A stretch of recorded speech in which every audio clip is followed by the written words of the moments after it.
program. We'll start with our first segment of the program. It's part one, and it is the opening session. And I'd like us to welcome Miss Mami Kunedu Abuaje to give us the welcome and purpose of the gathering. Thank you. A round of applause for Mami. Mami is the executive assistant of IDEC. She actually sits in the office of the executive director. Unfortunately, he cannot be here with us today because he's attending another important program elsewhere, but sends his best wishes and regards. Thank you. Mami. Distinguished guests, representatives of civil society organizations, development partners, youth and women's groups, colleagues, media, ladies and gentlemen, good morning. On behalf of the Institute for Democratic Governance, IDEC, and the Executive Director, Dr. Emmanuel Akwete, I am delighted to warmly welcome you to this important Citizens Forum on constitutional reform and democratic decentralization in Ghana, the way forward for local governance. Ghana's decentralization agenda has reached a critical juncture. The ongoing implementation of the National Decentralization Policy and Strategy 2026 to 2030, the recommendations of the Constitutional Review Committee chaired by Professor Kwesi Prempeh, chaired by Professor Kwesi Prempeh, and the government's renewed commitment to local governance reforms, including the proposed election of MNDCs, together with its position paper, present a significant opportunity to address long-standing challenges and advance a more democratic, accountable, and inclusive system of decentralized governance. However, important questions remain. How do we strengthen the autonomy and effectiveness of our district assemblies?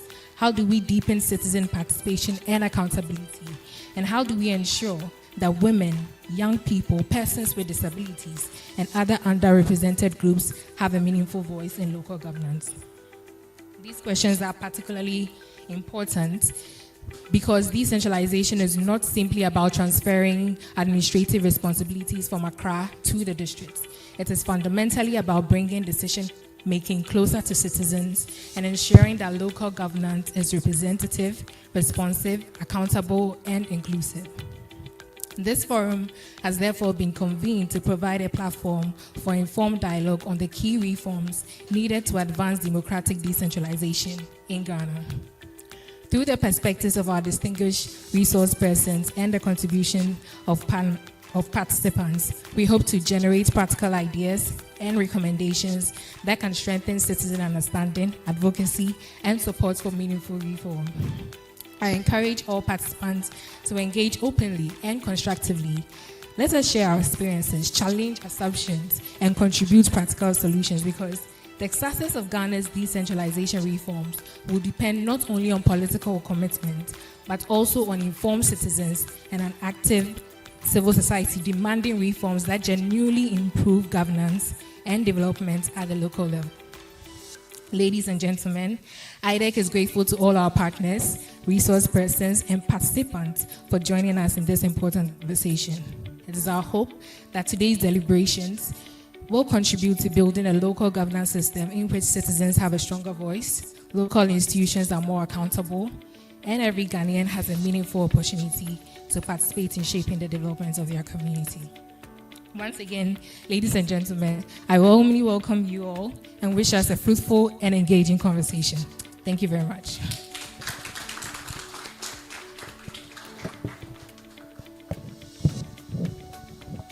Thank you very much, Ms. Mami Kunedu Abuaje, Executive Assistant here at IDEC. Distinguished guests, ladies and gentlemen, as I indicated early on, this is a three-part forum or three-part program. I think we're almost done with the first part, but before we move to the second part of the program, I think it is proper and important that we acknowledge the presence of Oxfam, who are in partnership with IDEC for this Citizens Forum. A round of applause for Oxfam. On that note, I would want us to take the partners' remarks, and I believe that will be done by Mahmoud Mohammed. And so let's welcome Mahmoud Mohammed for the remarks by Oxfam. Thank you. Good morning, everyone. My name is Mahmoud Mohammed. I work with Oxfam as the interim head of program, but substantively, I am the manager for their accountable governance program in Ghana. We've been in partnership with IDEC on this journey for over, if I'm not mistaken, almost 20 years, talking about local governance reforms, linking that also to winner takes all conversation. And so today we are very happy to have, or to be given this opportunity to make some quick remarks related to our local governance reform effort. For us, the Constitution review process provides us an opportunity to actually engage our citizens to come out with a local governance system that really addresses the needs of the people. Because from where we sit, we see local governance or the local government system as that structure or department of our government which really can, if you like, provide or serve as a platform for meaningful accountability, transparency, and local development. And for us, the ordinary person does not really care about what you put in our constitution. What they care about is how local governance is fashioned in such a way that it addresses the needs of the people. So the question we would have to ask ourselves in this process is, how do we engage in the process of reforming our local governance in such a way that the people are carried along and that we are not designing a system for them, but we are designing a system with them. So on this note, we consider this Citizens Forum as an important one, and we believe that we will continue this conversation as we conclude the process of our constitutional review and our local governance reform processes. So on behalf of the Council Director of Oxfam and my colleagues in Ghana, I would like to thank everyone and to say to IDEC that we are grateful for the opportunity and that we would want to continue to have these conversations as we move through the process. Thank you so much.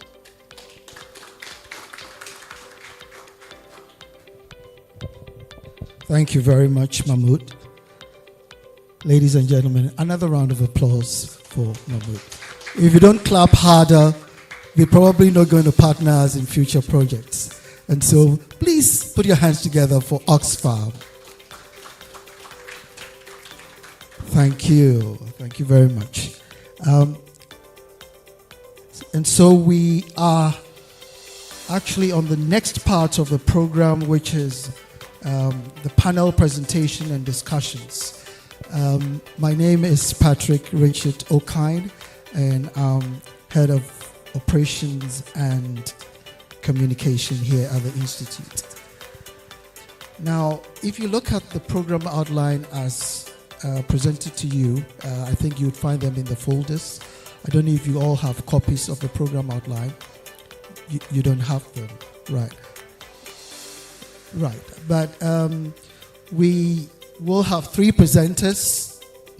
These are resource persons with a repository of knowledge and information to share with us.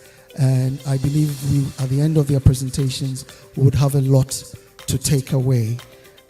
They will be speaking on public expectations and the future of local governance. Where is the evidence leading us? And that will be done by Mr. Douglas Corte. And then we'll have the second speaker on opportunities and challenges for women's meaningful participation and representation in local governance. That will be done by Ms. Becky Enyanam Ahadzi, Esquire. And finally, the third presentation will be done by Emeritus Professor Joseph Achuayi on reforming decentralization to deepen autonomy, accountability, and responsiveness in Ghana. Ladies and gentlemen, before I invite our first speaker, I'd like to say that if you're besting and you want to use the restroom or the washroom, it is right behind this auditorium as you make your way through the exit door, and the building is just opposite this auditorium. You won't miss it. Thank you. So we're going to start with our first speaker, but who would like to make a PowerPoint presentation, and that is why we don't have all our panelists sitting on the podium as yet. Now, I want to introduce our first speaker, who will be touching on the topic, public expectations and the future of local governance in Ghana. Where is the evidence leading us? Where is the evidence leading us? With your kind permission, let me read his bio.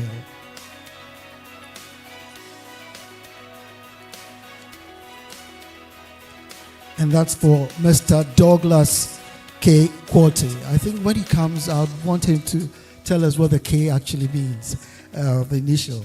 So he's a governance and public policy specialist, local governance and decentralization practitioner, civil society development professional.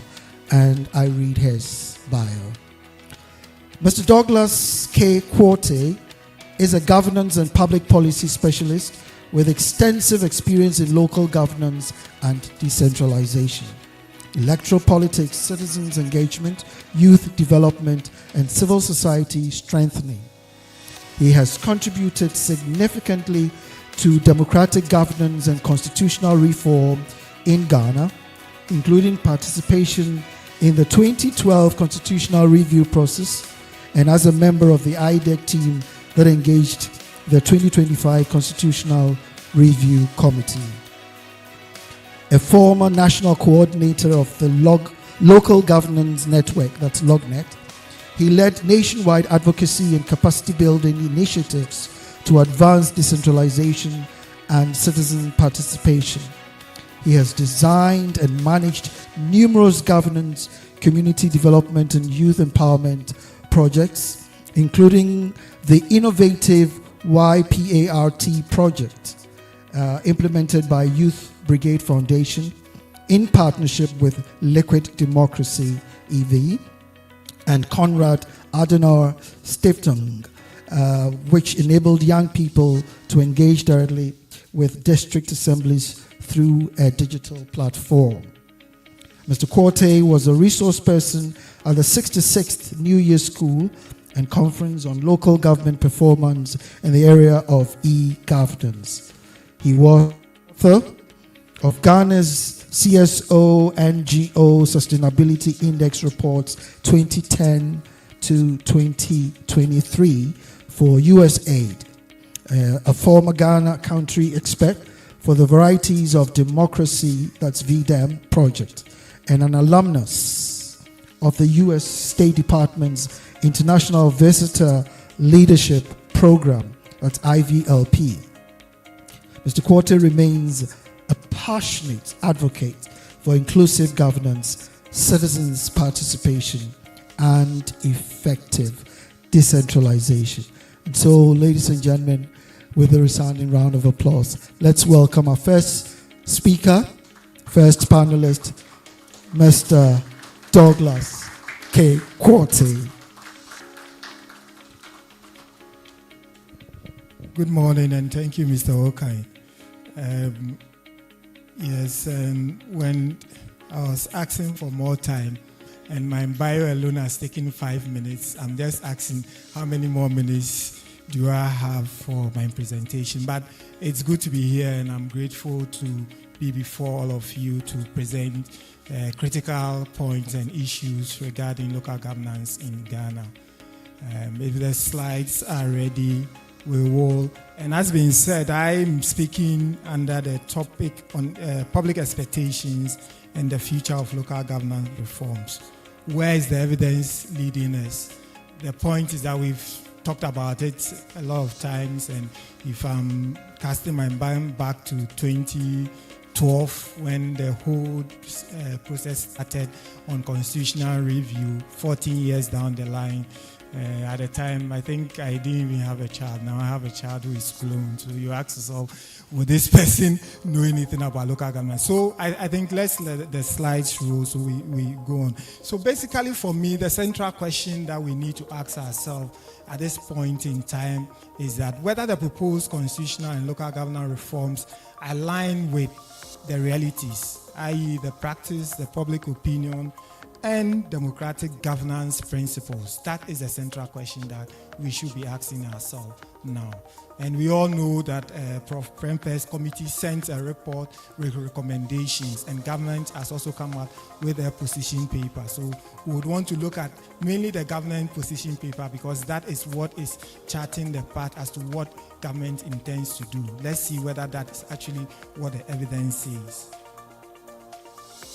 So in terms of my framework, basically I'm trying to look at the mode of election of MMDCs, the presidential appointment of 1/3 assembly members, then citizens' interest in partisan and non-partisan elections in Ghana, the future of non-partisan local governance, and basically trying to source evidence from the 2012 Constitutional Review Commission report, the 2025 or the recent run of the Afrobarometer, and then other public statements from political and non-political actors. The critical point is that yes, the CRC report for 2025 it's captured in this, but because government has come up with a position paper, it's more or less put the government position paper as the way forward. And clearly there are things that they said that government rejected. And if you do the analysis, it's interesting to know that most of the things that government rejected in 2012 from the white paper, they were rejected again. A few changes maybe in name and in terms of design. So it's important to look at what government actually is saying. So what's the government's main position? At least we all know that government wants to elect MMDCs. The mode will discuss that. They want to retain the non-partisan local governance system. They want to continue to appoint 1/3 of assembly members. Yes, the idea is to deepen decentralization and citizens' participation, strengthen local accountability mechanism. But the question we need to ask ourselves, do these positions fully reflect the realities and citizens' expectations regarding accountability, representation, and democratic choice? And do they all even reflect the recommendations that were given by the Professor Prempe committee? One interesting point about that regarding local governance, and this is not in my presentation, is that the committee had recommended, for instance, on issues of decentralization, for us to have a devolution commission to look at the issues holistically and then come out with steps as to, for instance, how the modalities for election of MMDCs. That was rejected clearly by government, and so what it means is that government did not take that point, and government has come out with this position. And what is the position? The position is just what we had done from 2012 that says that yes, election of MMDCs, we want it and we are going to do it. But government proposes that Article 2431 be amended. I'm not going to read it in its entirety. Basically, let's amend it so that we are going to elect MMDC. But how is it going to be done? So critically, let's all know that the issue is not so much about whether we want to elect or to remove. We all want elections, but we want election. What is saying that yes, I support the election, but what I am going to do, or what we want to do, is that we will nominate 5 people, or we will nominate, even if it changes to 10 or what, government will nominate, and then the Public Service Commission would vet them and all that. But the central question you and I should ask is that over the past year since we started, government has been nominating people all over. Do they nominate people from the other side? Do they nominate CSO representatives? I see most of us here who have been here. I have not heard that a list has come that they said, oh, this person is representing civil society. Most of the time, the people who are nominated for the appointment are party people. So if we are doing a party representation, let us be clear about that. So that position needs to be looked at, and that's why we are here. Why citizens wanted elected MMDC. And this is taken from the 2012 Constitution Review. Professor Fiajo, they did extensive consultation. So they heard directly from the citizens across board and what was the concern? Citizens did not demand that elections should just be held because they want elections. Their concern was that the people that the president appoints or nominates, that goes through and become MMDCs, whatever, because they are appointed by the president, they are not looking down, they are looking upward. So as they look up, they don't see what is down. And people are, democracy or decentralization is down, not up. So why are you always looking at the top? So long as they continue to look at the top, means the accountability relations has to deal with the person who appointed them than the citizen. So the critical voice or call for election of MMDC was to say, we want them to look down and look at us because we are down there with them for them to be accountable. So in terms of the government position, what's the critical observation and implication? So if the president's influence remains as it is now, ladies and gentlemen, what this means is that the president will determine who can contest. Because if they nominate 5 people, if those 5 people, they are independents in, so you take a district or a community, and then this is the person that the entire community wants and believe that is popular, it has the desire to develop the community, and the government doesn't nominate that person, it means that they are not getting their choice, and it's the government choice that is. So is this a citizen's choice or a government choice? So that is one. Secondly, what it also means that independent candidates will not have a chance. And in democratic elections, independent candidates can't roll. So how do you say that you've closed the gate, you are standing at the gate and looking at who comes in and who goes out? It should be elections, and it's about citizens. The citizens should decide who comes in and who they are ready to vote for. And coming in here, one of the things that I said, when I have my lawyer friends in here, Becky is already seated. Vomo is also trying to take his seat when I was going to talk about the law. The key question is that who wields the power? Article 1, what does it say? Who wields that power? So if the power is with the president and we are asking for decentralization, bring it down and you still hold on, we have critical questions in that to really look at. Then the other point has to do with the 1/3 appointment. I call it the forgotten reform question because it's like everybody's taking it out there. And when you look at the Prof. Prempe committee report, they had also maintained that we should continue with the reform, the appointment of the 1/3 to enable other groups and all those things to come in. But let's look at the original justification. Well, let's appoint so that we'll have local expertise, people who are retired, people who are teachers, they can help with assembly work. We would have inclusiveness, women and youth and other people, even chiefs would get in there. What has been the practice? Those 1/3 that are appointed by the president to the various district assemblies, do they possess these? No, they don't. Government says it's maintaining it. So we're asking the question, can we have local democracy that is fully deepened when the status quo remains and government wants to continue this appointment system? And I'm going to show you with the evidence what the situation has been and what the view is now.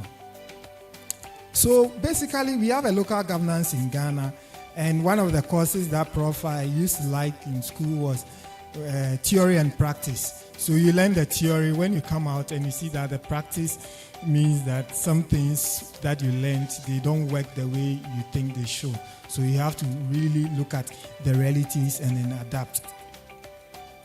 So government is favoring a non-partisan local governance system. And this, the design of the constitution that we said we are going to have local governance and it's non-partisan. We've done it for over 34 years, since 1992. So it's over 34 years, and that's a generation. And so that is a major question that we talk about. And so what has happened? In theory, it's, but in practice, we all know it's partisan. So the question is, if there's opportunity for us to reform, do we go with the theory or go with the practice? And again, I'm asking whether we are not engaging in any constitutional illegality when in practice parties are playing roles in that. That is something that we need to look at and ask whether we want to go forward with the same point. Yeah.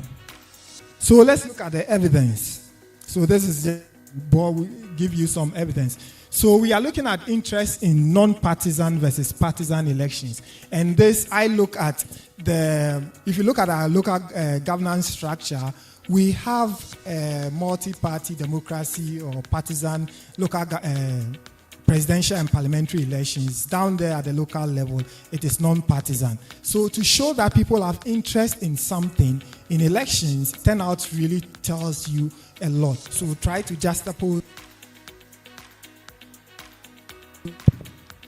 elections with the district assembly elections to look at the turnout, whether it tells us anything.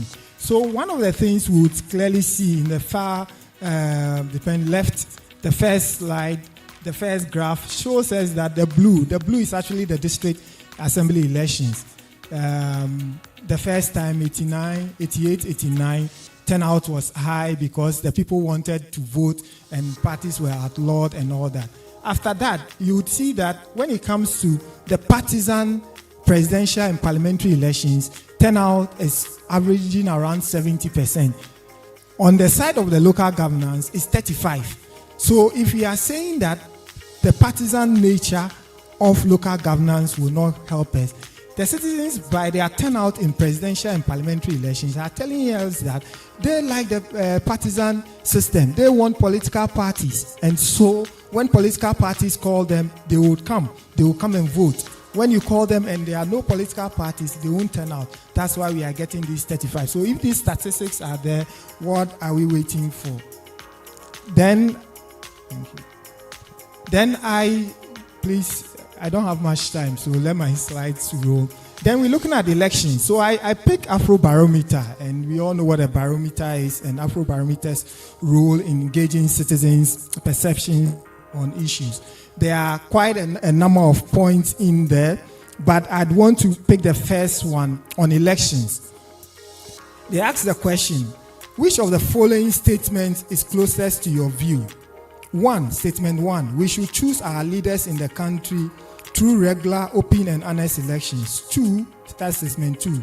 Since elections sometimes produce bad results, we should adopt other methods for choosing the country's leaders. Those who agree with 1, that is, we should elect, are 81%. So I don't want to go into the next. It tells you that there is an appetite for elections among the citizens. There is an appetite. We can't run away from that. So that's just it. Please, I'm not just no. Yeah. So that is one. And when you even go down to the second one, Q24, it says, which of the following statement is closest to your view? Political parties create division and confusion. It is therefore unnecessary to have many political parties in Ghana. And statement 2, many political parties are needed to make sure Ghanaians have real choice in who governs them. And this is generally about general elections, but that tells you what the citizens are thinking. And when you look at, again, those who agree with one, whether political parties create division, so we shouldn't, it's around 29%. That's, let's say, 30%. But those who agree with two, which is many political parties are needed to make sure that Ghanaians have real choices in who governs them, we have 68.9, clearly around 70%. So again, the evidence from Afrobarometer and other sources that would show that yes, people see the need for political parties despite the infractions or the issues associated with them. Presidential appointment or direct elections at local level. And this is where I made a point that the CRC recommendations was that let's maintain the 1/3. But I looked at the Afrobarometer at least as a gauge of where citizen direction or opinion is going. And it says here that whether they should tell whether they agree with the following statement. I'm not reading the one on the election, the second one. Please tell me whether you agree or disagree with the following statement. The current system where government appoints 1/3 of local government councillors should be abolished so that all of them are directly elected. Those who strongly disagree and disagree, when you put it together, is around 27%. But those who agree and strongly agree, when you put it together, is over 64%. So again, it's telling you something, and I'm happy that we have friends from CDD, Afrobarometer, to even look at this data and then going forward, look at what the data is saying. Maybe the next round we'll be looking at other links to things like this. So coming back to partisan local governance, the concern of government and other actors has been, and I used to be one of those who also thought that, well, we don't need partisan local governance in Ghana. But we look at this from the people. It says that the law, again, please tell me whether and all that, because I don't have time. Say the law should be changed to enable candidates seeking elections or local government councillors to stand on party platforms. And this is where the shift has actually happened. In the past, when you look at the earlier rounds from 2004, 2008, 29 coming down, people were averse. They really didn't want to see political parties in there. But look at what the data is saying here. Those who disagree, we don't want party. And those who strongly disagree and disagree. When you add it up, what you have is that you have 43.5%. They disagree. They don't want political parties. When I was reading it, I thought I wasn't reading it well. So Kojo, since you are here, maybe if I didn't read it well, you help me clarify. But on those who agree and strongly agree, when you add it up, you have 47.6. So I went down to look at the next graph, to look at it in terms of graphically. And clearly, it is narrow, it's very close. But in the past, you have those who don't want being higher than those who want. So the goalpost is shifting, the narrative is changing. So if the narrative is changing, what do we need to make it actually work?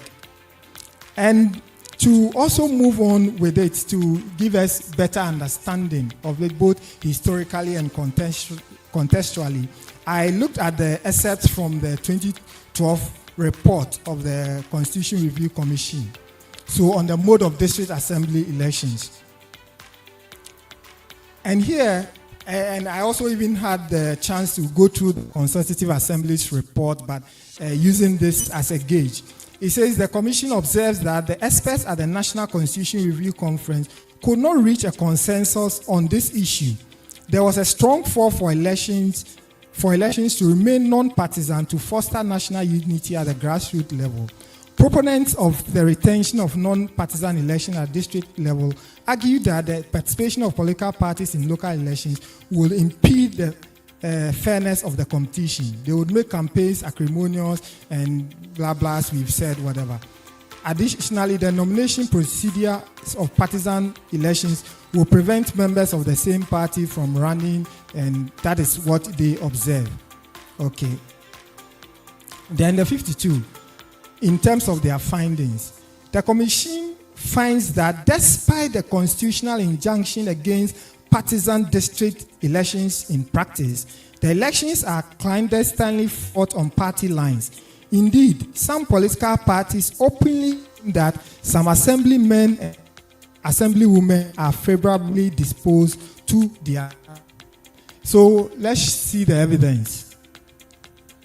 So this is after the 2023 district assembly elections. So we have an MP, and this is not to take him on as a person, but just to show where the evidence lies.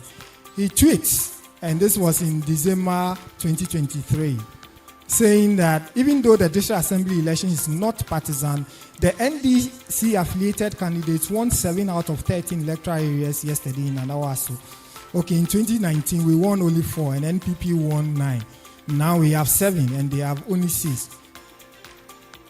It is not partisan, but the comparison there is telling you that it's partisan. And when you talk to MPs and people who have contested, especially when voter registration is happening, if you sit down and they take your electoral area, especially where people are busing, that is it. It might be district assembly elections, but its implication in terms of the electoral geography will tell you that no, you need to have an interest in that. So that is it. And I like the comments. So these days, when you read the comments, also tells you, if it's not partisan, why do you have to share this position, this partisan information? Please. Members of the NPP are also doing the same. Unfortunately, I have that, but I couldn't bring it, a video on that. But that also tells us. Can we move to the next? I'm being signaled about my time. So this is the crucial point that I think I want us to take on this subject. The commission observed that it cannot be but be progressive and forward-looking to institute an electoral process at the local level that has the potential to encourage popular participation in the agenda towards effective decentralization. Political parties, being the main actors in ensuring popular participation of their following, especially during elections, will, in a partisan local governance system, contribute to the development of our local governance system by directing attention, energies, and resources, and all that is said. When I show the turnout in district elections and presidential elections, we saw what this meant in there. I initially wanted to ask how many of us had voted in district assembly elections before, and then presidential. The way my friend is smiling, and I don't want to mention names, so I think we would go in there. So let's look at the recommendations. So the commission recommends the amendment of Article 248 to empower Parliament at any time in the future to make provision for partisan elections at the district and sub-district level. This was in 2012, 2014. That Parliament should, or government should, at a future date. And again, when you read the consultative group assembly that came up with the Constitution, 1992, they had the same thing, at a future date. Let's postpone it. And also, when you understand the history of the local governance system, when we were moving from a military rule in 91, 92, at the time, the document that was local government, the new local government system, was a non-partisan because parties were outlawed.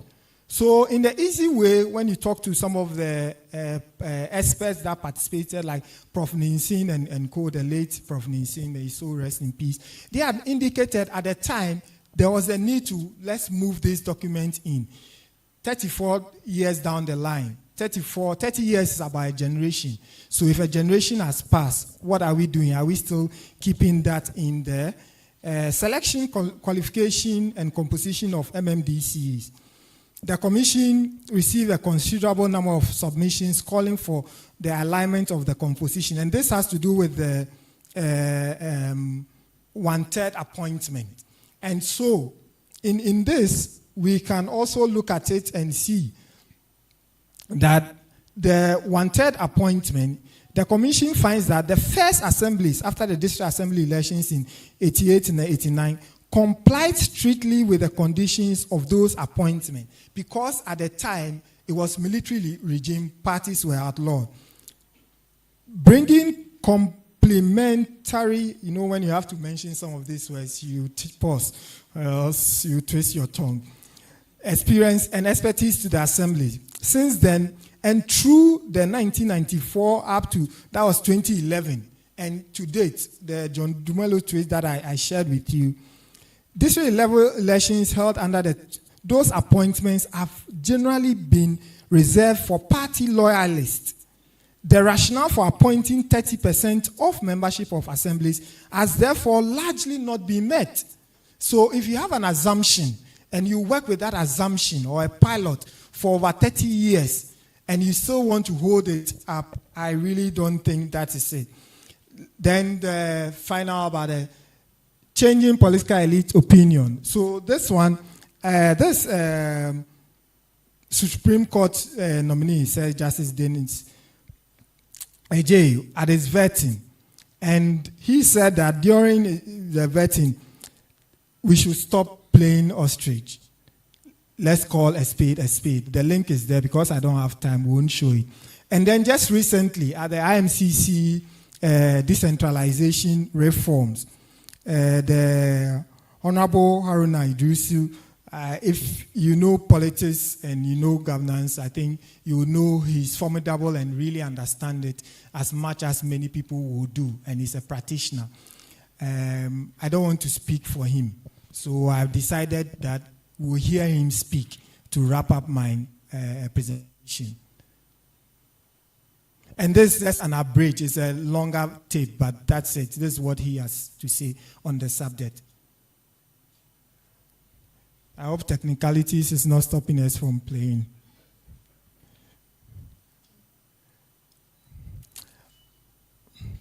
You still can't play? Technology. Anyway, so basically what he had said or he was saying is that the system, is it back?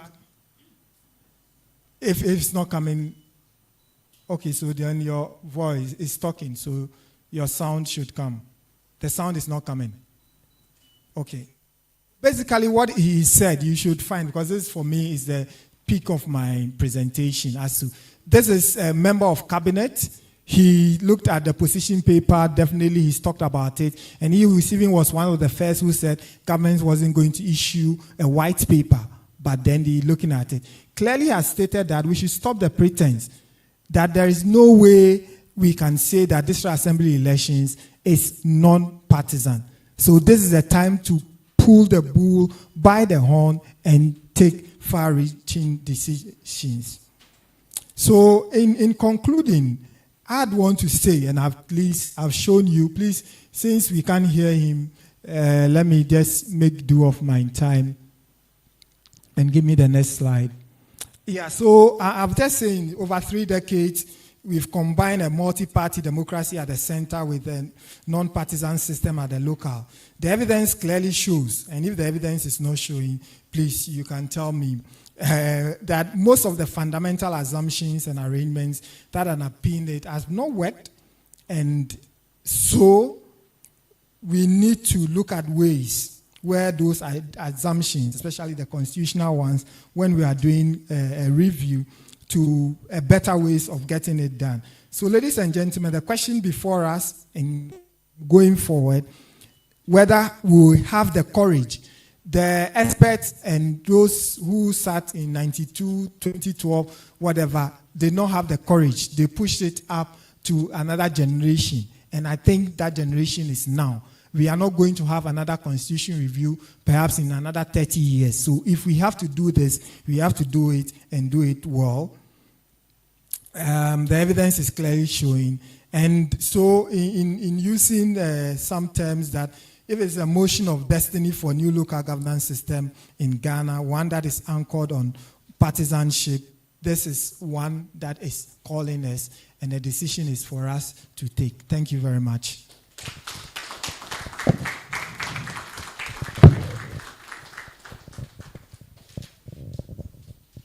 Thank you very much, Mr. Douglas Quartey. But you didn't tell us what the K means. Quartey. Douglas Quartey. Thank you. Another round of applause for Douglas. And so he says, if a decision has to be made, it has to be made now and not in another 30 years or so in the next generation. Thank you very much, Mr. Quartey, for that informative and insightful presentation. IDEG has always engaged in local governance reforms. That's been one of our flagship projects for well over a decade. And we have always stated and maintained that the local government system should be open for political parties to contest so that we can have inclusivity, we can have accountability, it can accelerate development at the local levels, and reflect the multi-party democracy that we are practicing at the national level. Because currently we have a hybrid system. So how can you have, at the national level, people voting to elect their leaders, and yet at the local level, you have the positions going to one political party, which is the party in power. And that excludes all others. And so you have the exclusionary system at the local level. I wouldn't want to go into that for now because that's a conversation that we're still having.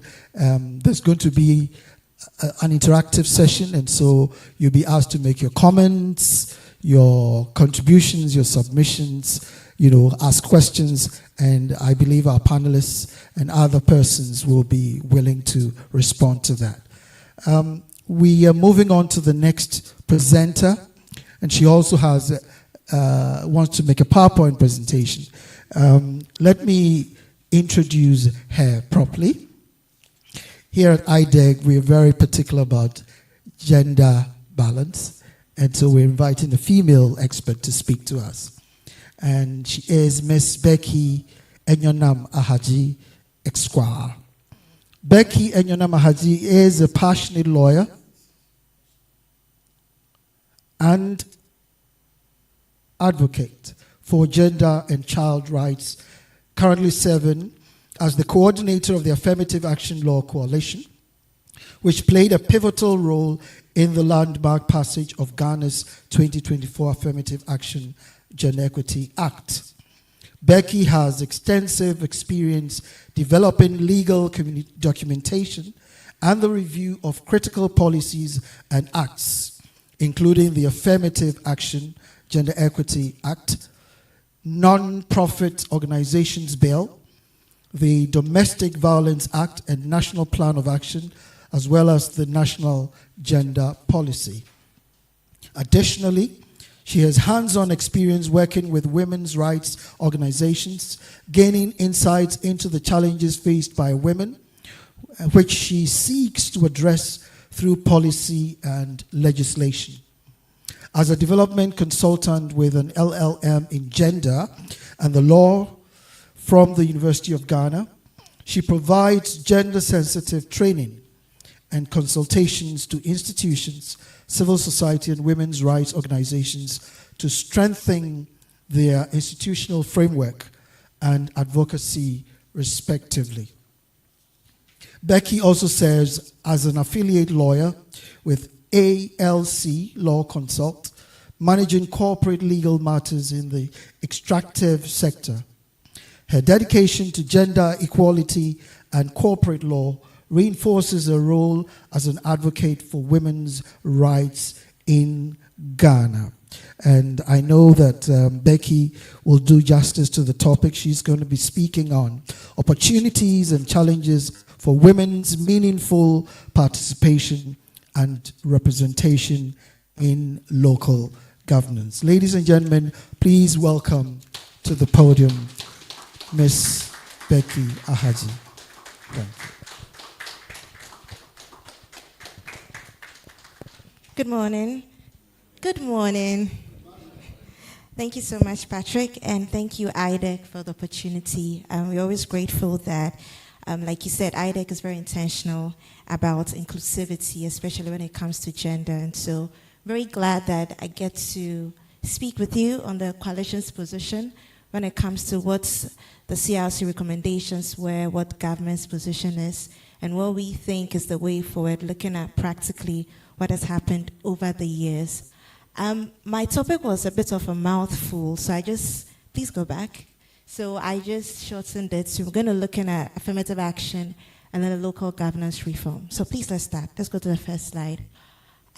So I'll be looking at this in 5 parts. First, I'll look at what the problem is. Why are we even having a conversation about women's low participation? Then I'll look at what government's proposal is. I think Douglas already touched on it, but then I would break it down a bit further.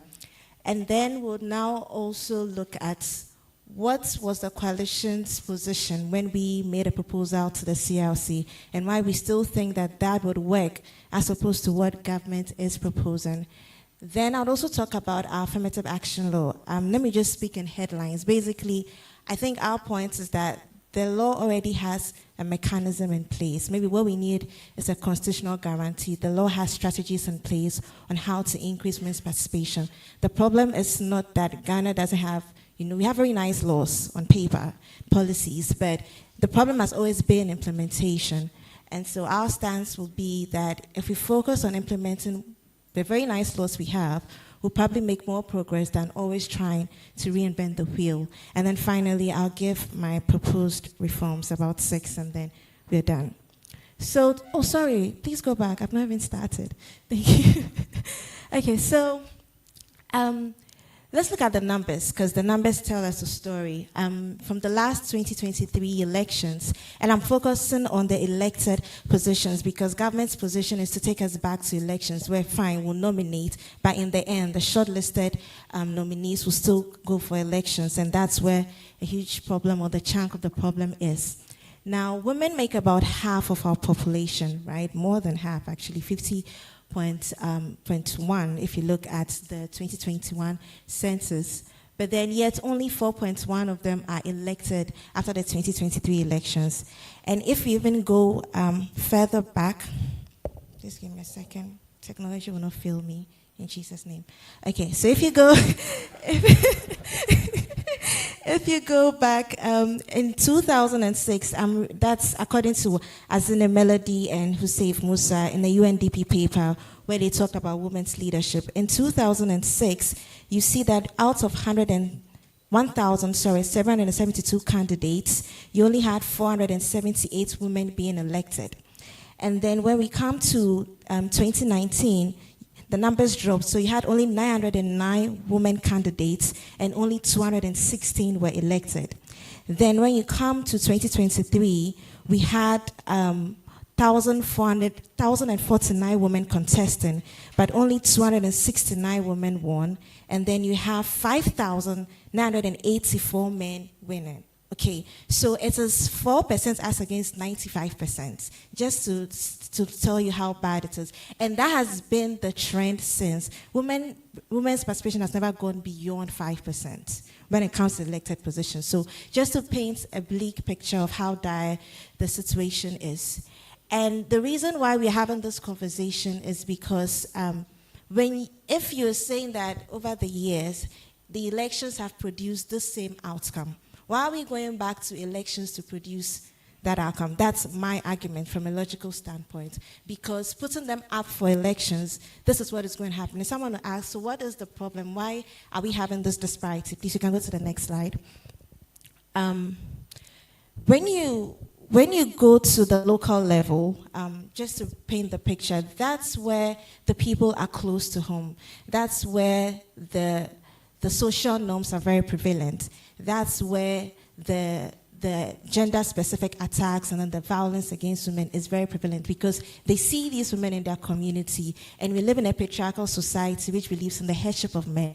And so if you as a woman, you're standing for elections, the first question sometimes jovially, not jovially actually, seriously, they're asking you is, are you done taking care of your home and you want to now be an assemblywoman or an assemblyman? Right. And because we are very close to culture and close to home at the local government, the women do face a lot of challenge. I'm not saying that's the only challenge, because I talk about how the social expectations they have, the limited access to campaign resources. And I like what Douglas said about the fact that, let's be honest, our local governments, even though we say it is non-partisan, it is actually partisan. Now, it is the political community, if I should call it that way, they produce most of the candidates that stand up. I remember we went on the field trip with Abantu and we're engaging some of the women the nominees who wanted to stand. Some of them would tell you that they actually wanted to go and stand, but their political party would call and say, don't go. This man is the one going. So even within the local government where you think that political parties shouldn't have an influence, you still see that being very prevalent. Now, the reason why it's very important that we have not just women being represented, but actively participating, is because our local government, the decisions you're making, they are not to sound biased, but they are like majority of the beneficiaries of the decisions. You're making decisions about the markets, you're making decisions about healthcare, you're making decisions about sanitation, right? And these have very varied, very serious impact on women. Now, the thing about decision making is that if you don't have a voice or you don't have a seat at the table, you cannot communicate or speak your issues. And sometimes decisions can be made on the surface, on the face of it, it doesn't look like it's supposed to have an impact on you. But then countless times you see that there are negative impacts because one side of the community was left behind in making the decision. You're talking about building markets now, the design of the markets. Do you think consultations were done with the women who actually serve in the markets to see how they fare with the way the markets are structured and how they can actually live there? So the conversation about inclusivity is not because we want women to be there because, oh, we are more than half of the population. No. It's because we want to make sure that the decisions are very inclusive. You have a balanced perspective of what the community actually needs, and you make decisions to ensure that development is progressive and you're not marginalizing another group. Now, let's go to what government is proposing. Or government's position is not their proposal. It looks like they're telling us this is what we are doing. So the election of DCs, the government has accepted that we want across the board, we are electing, all the proposed DEC should ultimately be elected. But then you're looking at 5 nominees, so at least 2 women out of the 5. Then I'm sure they'll go through an interview process, and then 3 will be shortlisted, and you have at least 1 woman being on the poll to be elected for. And then government is also proposing that they will still retain their 1/3 appointed membership of district assemblies rather than what the CRC had proposed, which we had actually welcomed because it was giving percentages to women's participation, to the youth, to persons with disability. We thought that was more inclusive because it was telling government that even if you're appointing according to these vulnerable groups, make sure there's representation. But government rejected that, and then government has also added other reforms.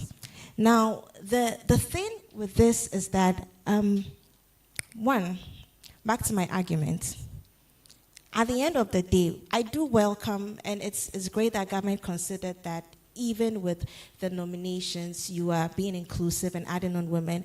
But back to the argument that when you look at the numbers, we might still get a 4% if they go through the election process. And that is always a challenge, and you cannot keep reinventing the wheel and expecting a different outcome.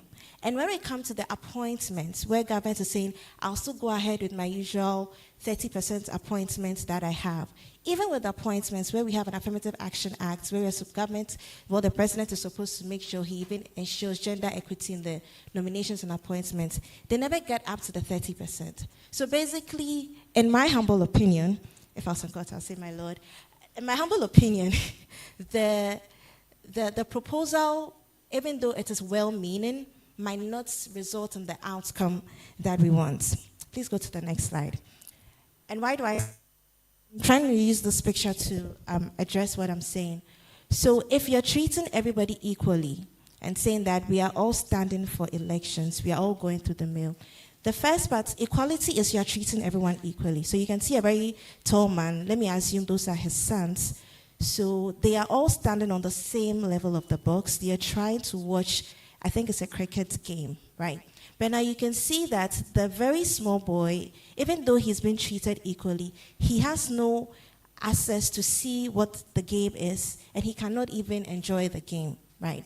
Now, when we talk about you coming up with an equitable measure, you see that the box was taken, or the stepping stone was taken from the tall man who already has access, and he has been seeing all this time, 95%. He's had access all this time.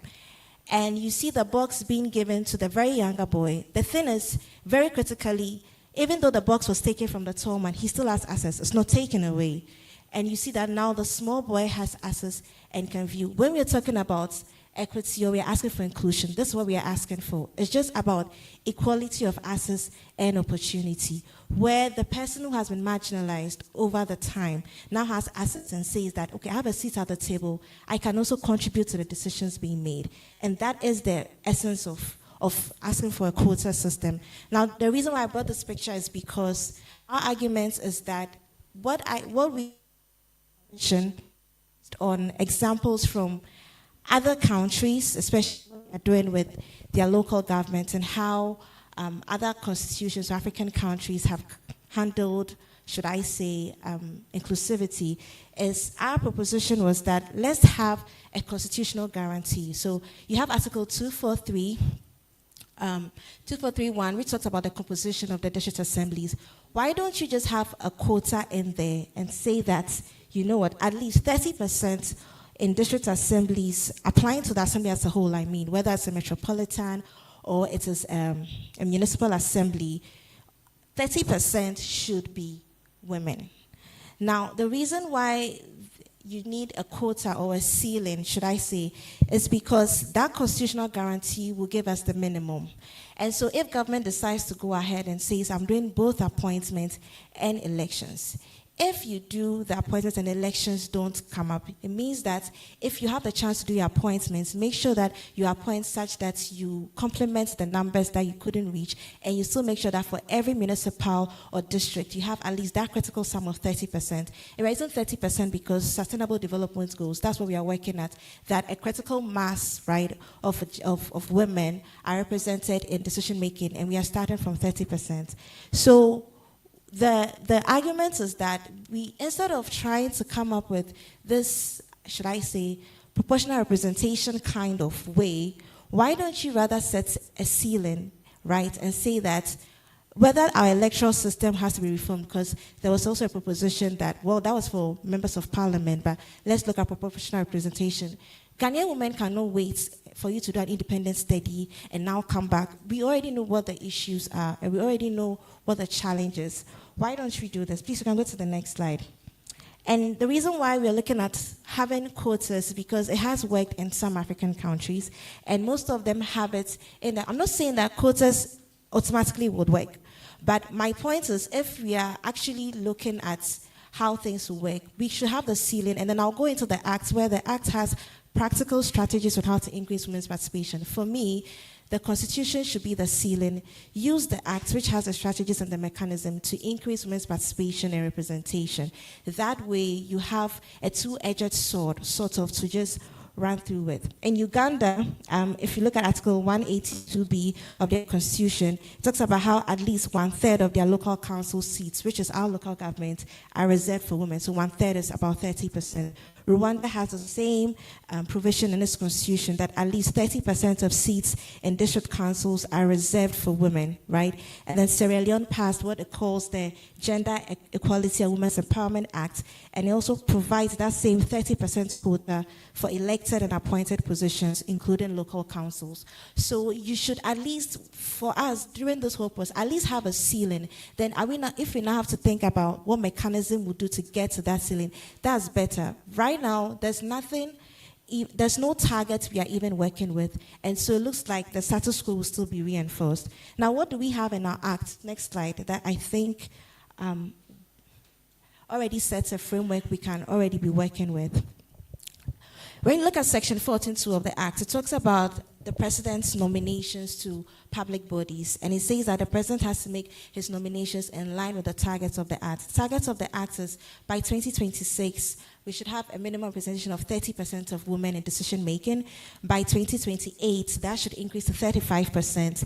And then by 2034, that should increase to 50%. And in section 14.2, it says that president should make his appointments in line with those acts. So in terms of even the 1/3 that they want to maintain, the law already did say that the president should make sure, if he's making appointments, right, you should follow this, make sure that your appointments are supplementing to make sure you have the 30%. But that was not even done, but I'll get to that issues later.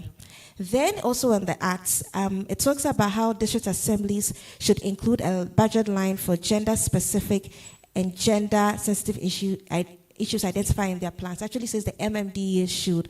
So every department, and so that means that even the law recognizes that at that level, we need to start being inclusive, especially when it comes to the budgeting and what money is being allocated or resources are being allocated for. Then in the Act also, it talks about how we should collect gender disaggregated statistics. Then in section 28, which is one of my favorite parts, it actually criminalizes gender-specific attacks and offense against women. So whether it's hate speech or rhetorics, which are some of the violence against women, I said, are some of the reasons why you don't have that representation of women, especially at the local level.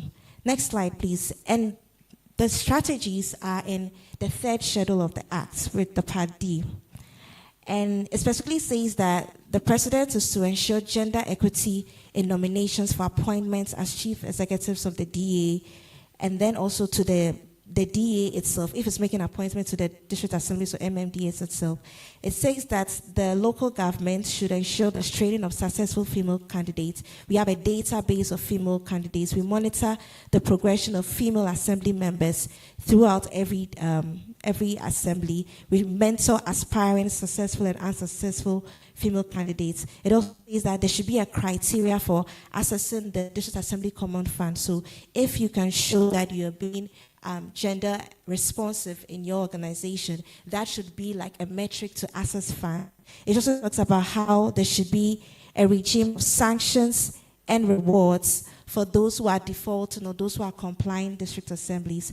And also to buttress Douglas's point about political parties already being keenly in this involved already. In section 20 of the Act, it talks about what political parties should do and how they should be intentional about capacity building for the women, about allocating resources and all of that. So basically back to my point is the mechanisms are already in place under our affirmative action law, which I think that if we actually implement the law, would help us to increase representation. What I think our constitution needs to do is to actually give us a guarantee in the constitution so that whether we work out how the electoral system will be or how the appointments or mechanisms will be, at least everyone is working towards ensuring that that ceiling or that minimum standard is being met to have that key representation.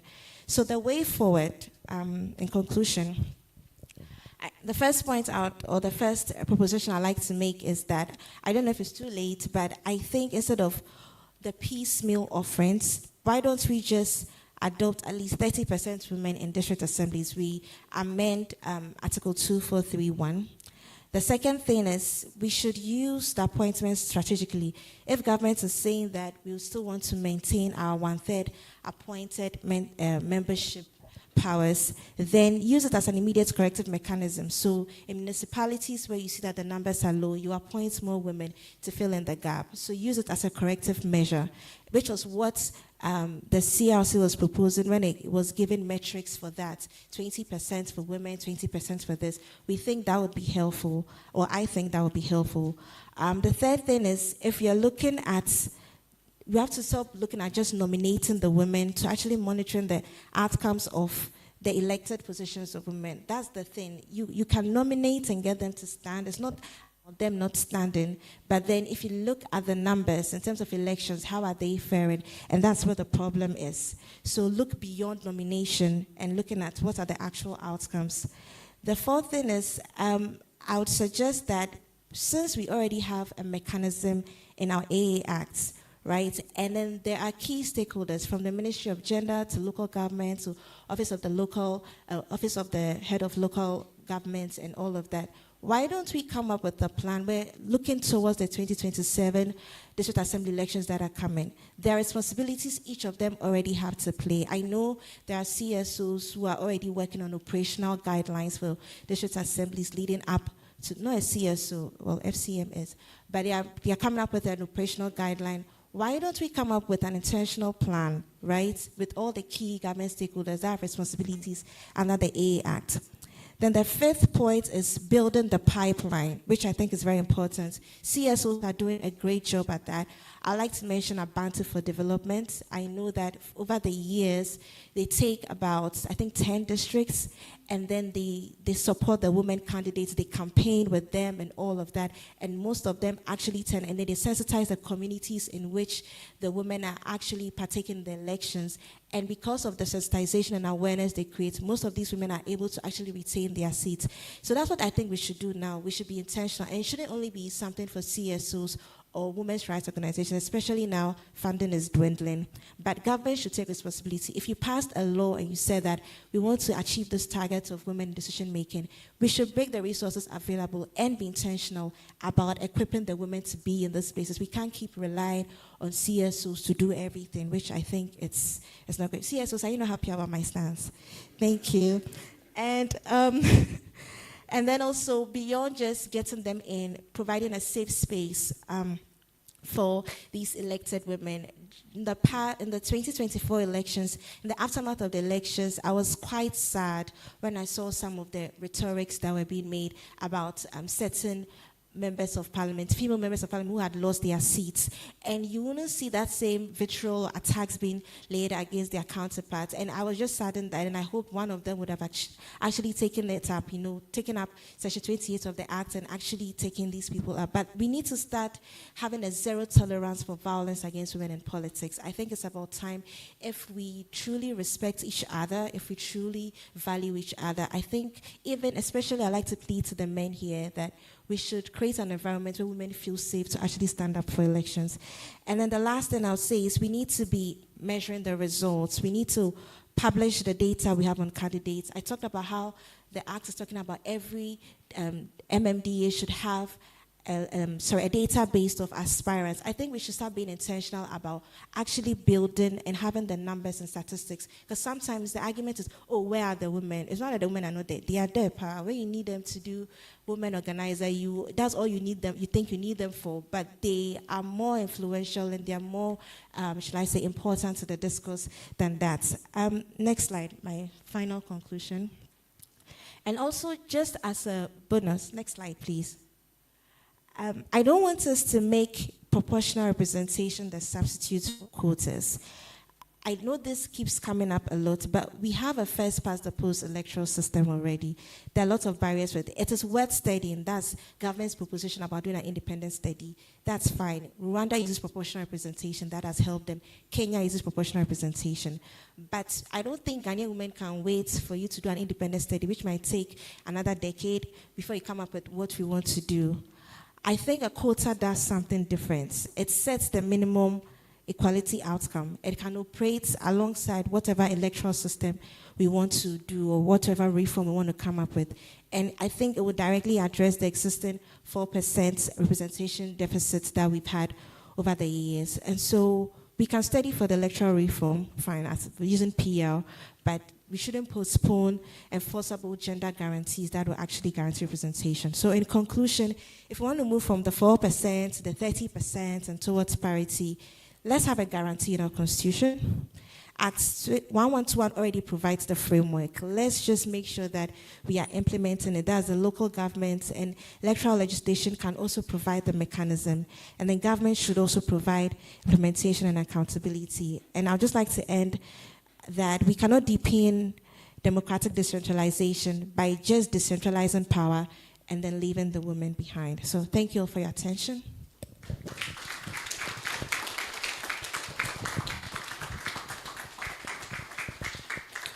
Thank you very much, Becky, for that presentation. I think that Becky is telling all of us to be intentional about gender responsiveness and trying to empower women and protecting their rights. And I think that it behoves on all of us to take this position and support our women to get actively into politics. Our next speaker is someone who's supported the Institute for well over a decade. He's well known to us. But before I introduce him, let me also acknowledge that Becky works with the AA Coalition, and they've worked consistently on the passage of the affirmative action into law. The AA Coalition has also been part of IDEC's programs. We've worked closely with them for several affirmative action, AA, affirmative action coalition with Mrs. Sheila Minka-Premo and others. And IDEC supports women's programs, women's empowerment, and all that. And we are so grateful for the work that they have done over the years, and we'll continue to work closely with you. And so now to my prof. And if you'd allow me, he's going to speak on reforming decentralization to deepen autonomy, accountability, and responsiveness in Ghana. Now, Prof. Ayi is a well-known figure when it comes to local governance. He's now an emeritus professor.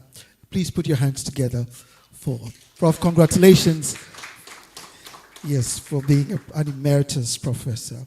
So, Prof. Joseph Achu Ayi is emeritus professor, Department of Political Science, University of Ghana, and immediate vice president, Ghana Academy of Arts and Sciences. That's the arts section.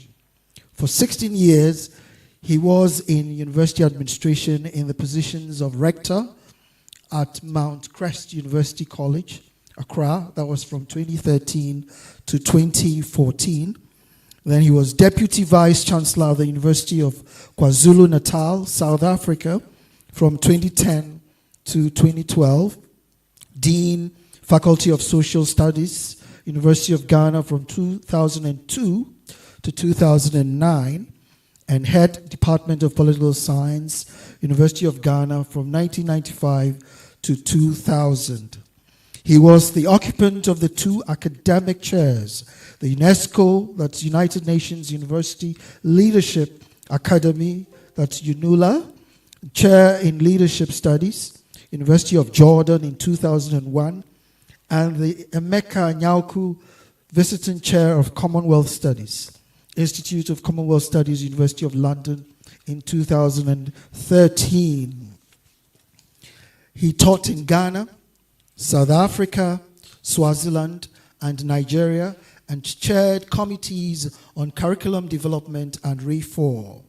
He supervised 25 PhD and 50 MPhil students and won the University of Ghana's Best Teacher Award in the Humanities in 2006. He served as a member of a team of experts that drafted Ghana's National Decentralization Policy Framework and Action Plan. That was in 2015 to 2019. And in 2020 to 2024, I beg your pardon, and as a jury member of the President's Excellence Awards for the Public Service of the Ministry of Public Sector Reform in 2006 and 2007. He contributed to civil society work as a senior fellow at the Institute of Economic Affairs, IEA, and the Institute for Democratic Governance, IDEC, in 2017 and 2018 to 2019, respectively. Emeritus Professor Ayi has over 200 publications in several areas of political science, public policy, public administration, governance, and leadership. About 50% of the publications are on decentralization and public sector reforms. For 2026, he has published 4 books, 1 sole authored and 3 co-edited. His current research interests include themes on Ghana at 70, of which he is co-editor of 2 volumes. I'm sure you'll be wondering, this is so impressive. Please, with a resounding round of applause, let's welcome Emeritus Professor Achu Aye. And Prof is also a member of the IDEC panel of experts. Thank you. Thanks a lot, moderator. Well, the title of my topic is presentation is Reforming Decentralization to Deepen Autonomy, Accountability, and Responsiveness in Ghana. The outline is there, so I'll do a brief introduction. Then I'll look at the political and economic objectives of decentralization. Because when people are saying, what is the way forward? Then, of course, you need to look back. You need to look at the present before you can make a prognosis of the future. Then I'll look at the 4 areas of reforms. 4 areas of the way forward. 1, the constitutional and institutional framework for decentralization. 2, autonomy and effectiveness of the MMDAs, Metropolitan Municipal District Assemblies. 3, the district assemblies, common fund, and local financial autonomy. And then I'll look at the role of political parties in local governance. Fortunately, this has been covered, but then I'll make my own, comment. Next slide. Okay, so the implementation of decentralization in Ghana is still work in progress. It's still work in progress, despite its introduction in 1988. So in 2028 will be 40 years of decentralization in Ghana. But you see, what I have observed as a student of decentralization is the tendency to move towards re-centralization. So decentralization, so you have centralization, decentralization, and re-centralization. So decentralization is incomplete. The architecture is still weak, despite some gains. I'm not saying that we have not achieved anything. The architecture of decentralization is still weak, in spite of the gains. We've made modest gains in areas, what I call the hardware features of decentralization, but with a litany of weaknesses in the software features of decentralization. Of course, in these weaknesses, we still have opportunities to make corrections, and that's why we are here. So what are the objectives of decentralization? 2 objectives of decentralization, and I've taken them from the 1992 Constitution. The first one, the political objectives of decentralization. And here I'm looking at Article 35, 6D, under the directive principles of state policy. And it says, and I quote, the state should make appropriate measures to make democracy a reality by decentralizing the administrative and financial machinery of government to the regions and districts. So have we made democracy a reality by decentralizing administration and the finances to the regions and districts? That's one. And the other objective, political objective, is the creation of opportunities for the people of Ghana to participate in national life and government. So inclusiveness is key. Participation. I'll come to all this. So those are the political objectives. Now let's look at the developmental objectives. And the developmental objectives, I'll take them again from Article 36, 2D, which says that the state should promote sound and healthy economy. But the key thing here is that by undertaking even and balanced development of all regions. I like that. Even and balanced development of all regions and every part of each region, and in particular, improve living conditions in the rural areas and redress the rural-urban imbalance. So if you are going to redress the rural-urban imbalance, you need to create opportunities, jobs, infrastructure, etc., etc. Have we done that? So if you are talking about the way forward, have we achieved this? And I think it's very important. And finally, and that is very specific, that the district assemblies, a common fund is created into which not less than 5% of total revenues of Ghana must be sent to the MMDAs for development. And it is specific for development in quarterly installments. And the question I'll ask is, have we done it quarterly? We've seen results where 3 quarters delay or non-payment at all for 3 quarters, and all that. So what is the review? So let's go to the next slide. So what is the current state of decentralization? I think that we have focused on reasonable hardware, or we have put in place hardware features. We have opened up the country through minimum infrastructure. We cannot say that the country has not been opened up through infrastructure, roads linking to 261 districts. We put in place the legal, the policy, and the institutional framework. So we have all the laws that we need. We have all the institutions, local government, service, IMCC on decentralization, 261. All those things are there. All the acts we have created, even moved from 10 regions to 16 regions. We have even upgraded the MMDAs. We have 6 metropolitan districts, 107 municipal districts, and 148 district assemblies. And of course, we have others. We have also had, some of the so-called decentralized departments. So there is some reasonable hardware.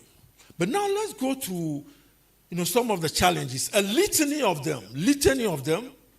There is policy discontinuity because of political transition. So when governments come and go, then decentralization will go back. So one step forward by government and another step or 2 steps backward. And we need to fix this. Meanwhile, the Constitution is clear that as far as possible, governments must continue with policies and programs of previous governments. There is discontinuity in decentralization policy. We have funding, constraints, capacity gaps of the assemblies. And here, whilst we are at it, I think we need to put a spotlight on the internal mechanisms of the MMDAs. They lack the capacity, they cannot do things, they cannot implement their own bylaws. Everything leads to the MMDC. So I'll give you a classic example. The assemblies are supposed to collect property rates. All that they have done is to do a Google map. Instead of going to the houses, they did a Google map. So when you go to them, they give you a lump sum of money to pay. Break the lump sum of the structures in the house. They are not able to do it. They are not able to do it. Because of that, people are frustrated reporting this. Bylaws, people are actually burning garbage. You report to the assembly, it takes over 6 months for the assembly to respond. So capacity issues, very important. And the MMDCs chair almost every committee All the committees are chaired by the MMDCs. When would they have the time to do things properly? So I talk about the bureaucracy, the unprofessionalism, leading to the frustration, the inability to promote accountability. So if you look at financial accountability, I was reading the Auditor General's report 2025, and there are serious financial leakages. One of them, 2025, 42 million cedis lost by the MMDAs. And that is 82% of the previous year. The previous 2024 was 23 million. It went up to 42 million. So we are talking about resources, but there are serious leakages. Financial accountability, problematic in the assemblies, etc., etc. Of course, the non-partisanship is a charade. It is a pretense. It's not working. I'll come to that. Where some people are arguing that Ghana is ready, others are saying Ghana is not ready. The final thing which I want to stress is the poor service delivery of the assemblies. They cannot deliver sanitation, basic things. They can't deliver things like emergency, disaster management. They can't do these things. So if sanitation and emergency they cannot perform, then of course the citizens become apathetic. They are not involved in the work of the assembly. They are aloof. They don't want to pay their property rates. A lot of things. So there is a disconnect between the MMDAs and the citizens. We must fix this. Okay, next one. How do we reform? So I've talked about all these things. So how do we reform? Now we are going to look at the reform. So let us reform the constitutional and institutional framework for decentralization. If you look at chapter 20 of the 1992 Constitution, it talks about, the title is Decentralization and Local Government. It's a tautology. Decentralization is an umbrella term, and it involves political, administrative, economic, and fiscal. It involves deconcentration. It involves devolution. Indeed, if you look at some of the African countries, one, Nigeria refers to it as local government system. If you look at Zambia, it refers to devolved governance. If you look at Kenya, it refers to devolved government. If you look at Uganda, it refers to local government. If you go to South Africa, it refers to local government. But we have decentralization and local government, and we are using the terms indiscriminately, interchangeably. Local governance. Meanwhile, I was reading the Local Governance Act, and there is a section, if you look at the thing on the section on the Regional Coordinating Council, it says decentralization to Regional Coordinating Council. Meanwhile, the title is Local Governance Act. So there is a misinformation, a confusion about the use of the term. Let's stick to one, as the Nigerians, as the other African countries have done, because it is becoming a confusion. So that's why we need to fix that. Because you see, if you are talking about decentralization, it is more or less reversing the concentration of administration at a single center and conferring powers of local government. So in decentralization, there are two things, administration and government. So why use both together? It can't happen. It's a tautology. These are part of the problems that we face. And I've heard some people say that, we need to define decentralization. Why define? Other African countries have not done so. But because we have used this term, so decentralization, local government, local governance, decentralized local this, decentralized local this, and that. We should just stick to the umbrella term, decentralization. That's it. So I've done that. Now, the other thing which I want to point out is that anytime there is a change in government, the head of the local government service is also changed. The executive secretary of the IMCC on decentralization is also changed. The continuity has been broken in the change of things. We can't continue this way. The civil service, the head of the civil service, is not changed. But when it comes to local government, we say, oh, head of the local government must go.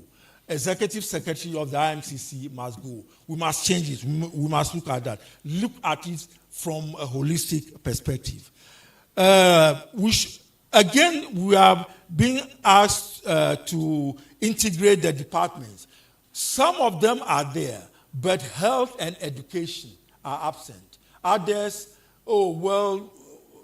they don't want to seek a career in local government. They want to seek a career in the civil service.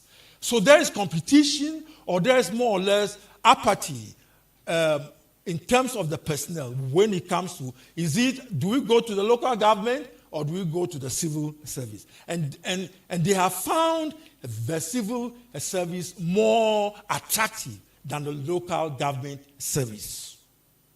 The relationship between the RCCs and MMDs, very problematic.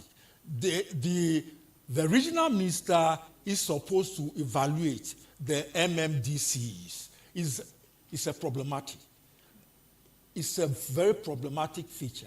We also need to look at what is the proper relationship between the RCCs and the MMDs. We need to look at that and all that. I'll move to the next slide. Now, reforming the autonomy and effectiveness of the MMDAs. I think that the MMDAs now, once we have put the policies, the structures, all those things in place, they must provide services.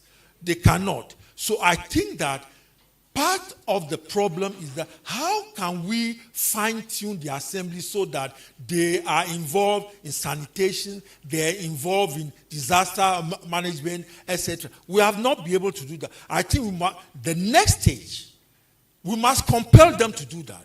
It must be part of what they do, and their performance must be evaluated based on service delivery. More responsiveness and accountability, I don't want to go into that. They need to be financially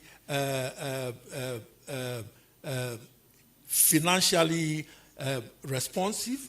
And then, of course, I don't want to talk about the professionalization and all the rest. So we need actually to reform the effectiveness of the MMDAs.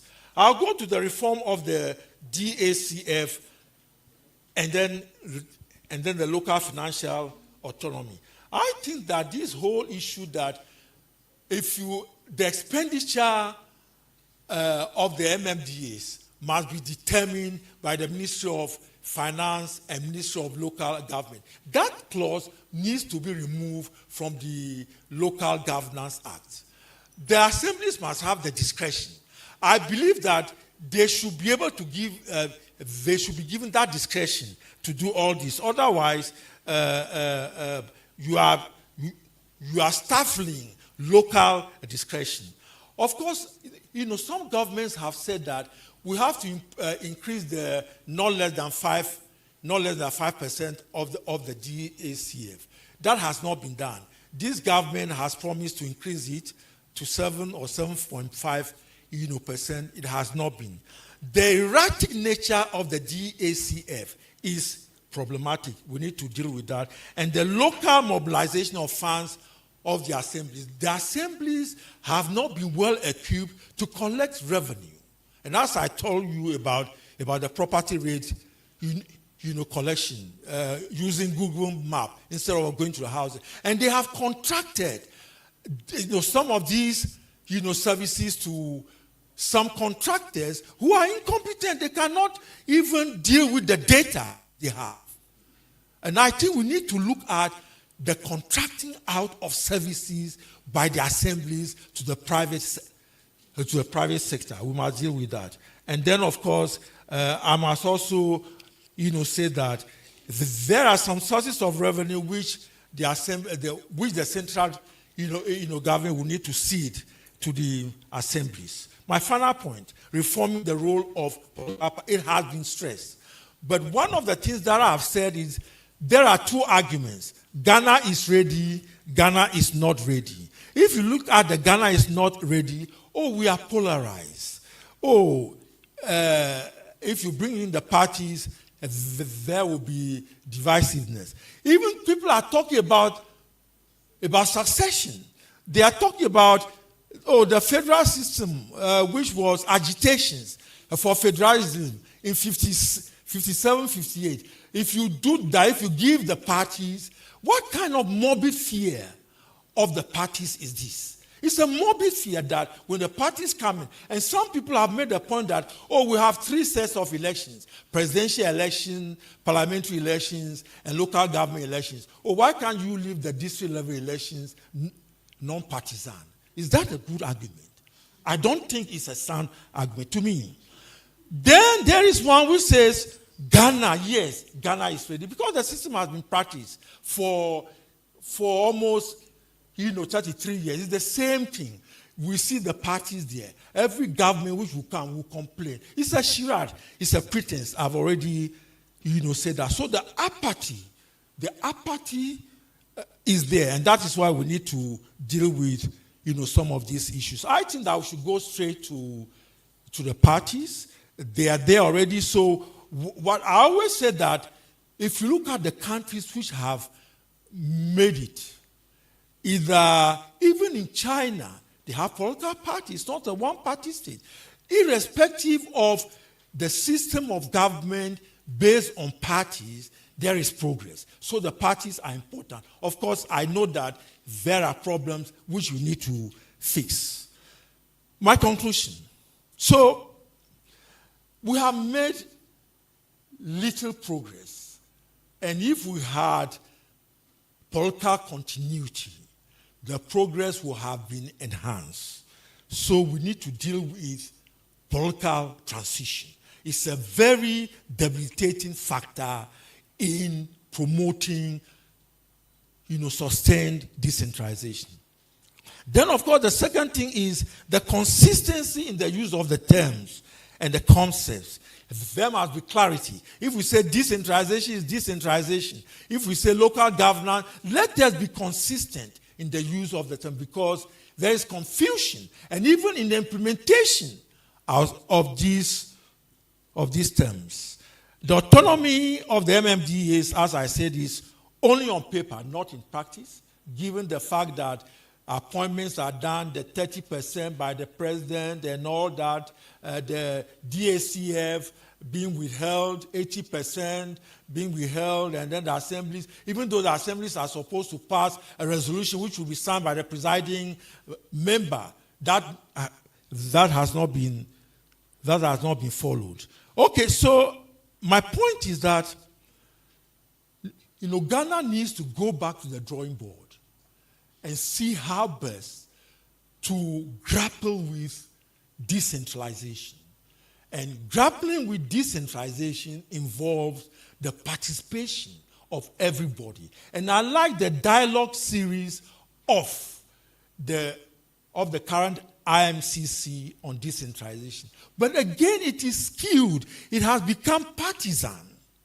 We need, even if it's a dialogue, it must be a national dialogue, and people must be invited to deal with some of these issues. So if we're able to dialogue, if we're able to bring everybody on board, and if we continue to reform, I always say that reform is not a one-day affair. It is a continuous effort. If we deal with reforms continuously, I'm sure we'll get there. Thanks a lot.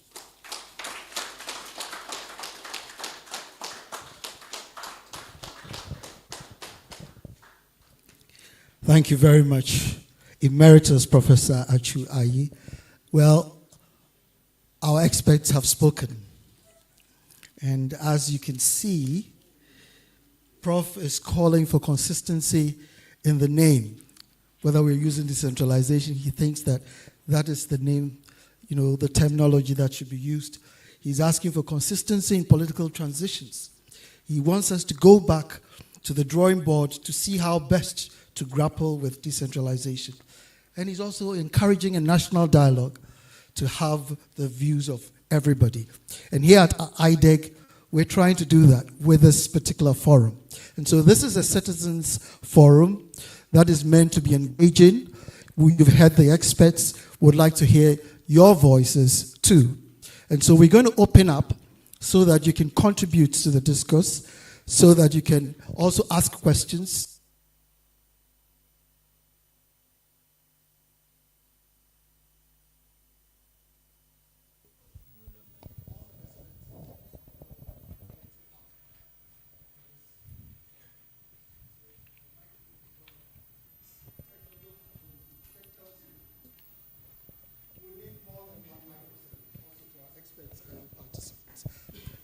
Experts, please take your seats. And so while they're taking their seats, with your kind permission, may I acknowledge the presence of a few people who are here gathered in organizations. We have Dr. Ifwa Texan of AWLN, Ghana, in our midst. Doc, can you please put your hand up? Oh, she's right at the back there. Thank you for coming. Yes. We have Nana Kusia Sante of FIDA. We also have Dr. Emmanuel Chega in our midst. Yes, a round of applause. Thank you so much for coming. Reverend Dr. Emmanuel Ansah. I think he said he has another important meeting, so he's had to step out. Mr. Yao Wabing Asamwa has also left. And then he's a popular figure with the United Party. And Dr. Kojo Asante, CDD Ghana, thank you for making time to be here. Madame Bridget Jogbenuku, PPP, yes. And I remember my time at KNUST, I used to see her on campus as well, and her brothers were my very good friends, Faya, the two of them called Faya, yes. And condolences, I understand that one passed on. No. Oh. Well, social media can be very misleading. Thank you. Right. Please say hello to him for me. Mordecai from the APC.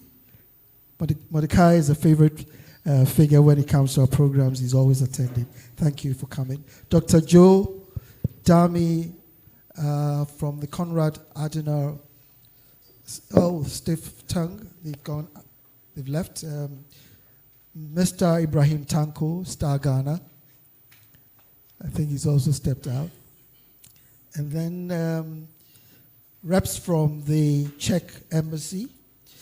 Mr. Oliver Baka, Vomawo Democracy Hub. Sir, thank you. Esquire, thank you for coming. We appreciate your presence here. Hamida, Madam Hamida Harrison. Abantu, thank you, Ma'am, for coming. Jeppe Helway from the Danish Embassy. We also have Paul Adam Ashilekpe, IMCCOD. Are you here? Yes, thank you for coming. Mohammed Musa, European Union. Yes, and then Abubakar Yusuf Zenua, Office of the National Chief Imam, and Paul Ikiamwa Boateng, UNDP. So I'd like to acknowledge the institutions present: UNDP, European Union, ACEPA, ASEPA, Democracy Hub, Danish Embassy, HRAC, Star Ghana Foundation, Media Foundation for West Africa, IMCCOD, and the delegation from the Moderates Party in Denmark and DIPD. They've had to step out because they have another meeting. Send Ghana, TI Ghana, CLGA, National Peace Council, SPPG Ghana, Progressive People's Party, Women's Media and Change, WACSI, NetRight, and a whole lot. But you cannot acknowledge without also acknowledging the presence of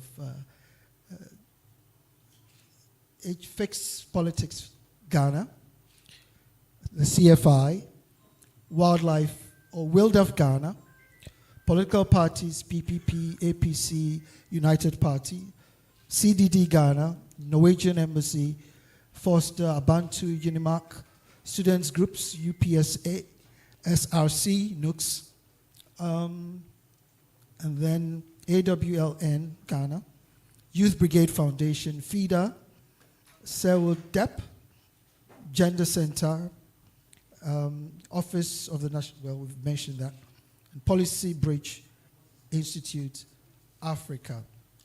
I'd like finally to also acknowledge the presence of some media houses. And please, for the sake of clarity, we've always found out that sometimes with the reportage, you hear our names being, the proposition in our name, Institute for Democratic Governance, being read out as Institute of Democratic Governance. And so we'd like to give clarity on that. So the proposition is actually for Institute for Democratic Governance and not Institute of Democratic Governance. And so we have UTV, Ghanaian Times, TV3, GBC, DG, Bullet TV, and GNA. We thank you so much for the good work that you're doing, the media, and we'll continue to partner you for various activities. And so, as I indicated earlier on, our experts have spoken. It's now time for you to speak. So I would like to take my seat. We should have more than one microphone here so that we can pass it on to our experts. Technical team, do we have an extra microphone? Please hand it over to Dr. Kojo Asante, who would like to.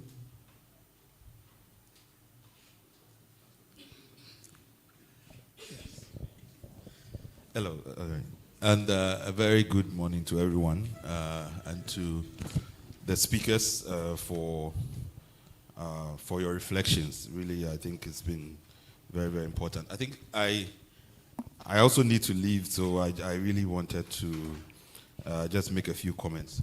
First of all, I think if we don't do anything at all, we really have to fix local government. I mean, this is, if we are going to give our people, our citizens, any hope that democracy can deliver development, we have to fix our local government. It's getting worse every single day. My family house was flooded in June. I have written to the MCE multiple times. And it's just not me, everybody on the street. And I've still not managed to meet my MCE as at now. Because it is not his priority. When he comes to the office, he's not thinking about the citizens that live in his jurisdiction. That is the last thing on his agenda. Right? So we have created a system where the actual objective of decentralization is basically a sideshow. It's a byproduct of keeping power, taking control of state resources, distributing it, and so on and so forth. This is not sustainable. The more people feel that whatever political structures we have created are not serving their well-being, they will reject democracy. And that's why it's an imperative that we have to find a solution to it. Now, that brings the question about process, because as Prof has said, we have been doing this for, it's now 40 years. And it seems like we are just not seeing the seriousness of the problem. And we keep playing around with it. So, for me, a couple of things. There's, of course, the election question or the political question. What kind of political structures that you have to have and so on and so forth. And sometimes it comes down to whether it should be partisan and non-partisan. I think we've gone beyond the election point. I think people want to see their local leaders elected. That I think has been established over the years. The partisanship issue, together with IDEC in 2019, we pushed for the political participation in local government. But we were shocked by the popular resistance to political parties actively participating openly in local elections. And when we went around, to all the regions, a number of districts as well, even among political actors, they don't want political party, open political party. They like it behind the scene. And why? Because they know that the political party, the open political party process will centralize political participation. At this point, at least they can do their own local things and not be getting orders from above. So they prefer that than to have open where somebody will tell you this person, somebody is in Accra and telling you that you should be appointing that person. So both ways, when we say, even if we do party elections, we are still going to get fewer women at local government level. And please, let me say this. I think as Ghanaians, we have to be ashamed of ourselves. That for so many years, you have over 90% of men deciding on every aspect of development at the local level. Health, education, reproductive health. I mean, it's just, when I think about it, I don't understand. When you have over 50% of women, you have, when we go to our churches, we are women leaders. We go to our markets, they are women leaders. All aspects of society. And then when it comes to making governance decisions, we have 4.1. So in some assemblies, basically, you can have 2 women out of 100. It doesn't make sense. And we are just looking at it. How are we going to get development at the local level? So we really need to do something about it. I don't think elections just solves the problem, because there's obviously a cultural issue at local level, because this is the lowest barrier. And yet, it's easier for you to get to parliament than to be an assembly member. How is that? The contradictions are just mind-boggling. We cannot do this to ourselves and do this to our people. We have to fix it. So the elections issue, I think it is not enough. Whether we go partisan or non-partisan, it will not be enough. Other issues that Prof has raised. Currently, the MMDCs chair every committee, all the most important committees. So how are you going to get checks and balances if you elect an MMDC right now? Because you have a fusion of executive and parliamentary processes at local government level. Are you going to keep it the same? How are they going to check? So it's like asking the president to go and chair a committee in parliament. How are you going to do the checks and balances? How is local democracy going to work? Is he going to appoint his own cabinet? Is he going to use the decentralized heads as his cabinet? And remember, we also have to think about cost. Because what we don't want is to have more expensive things that would even add to the problems that we have. Is there ways in which we can reduce costs? So we have to think about it very, very seriously. Administratively, we just, my colleagues are here, Nana Brampa and so on. We just did, how many districts on the anthropological study that we did on substructures? 24. They are non-existent. They are not working. They don't work with the chiefs. The chiefs have more authority, much more respect, but it's the assembly that has to come and take the rubbish. If the water is being poisoned, it's the assembly. Even when local people can do the work, local people can take agency, it's the assembly are buying there. If we don't fix that, we cannot solve our local problems. And if we can't solve our local problems, we cannot do development in this place.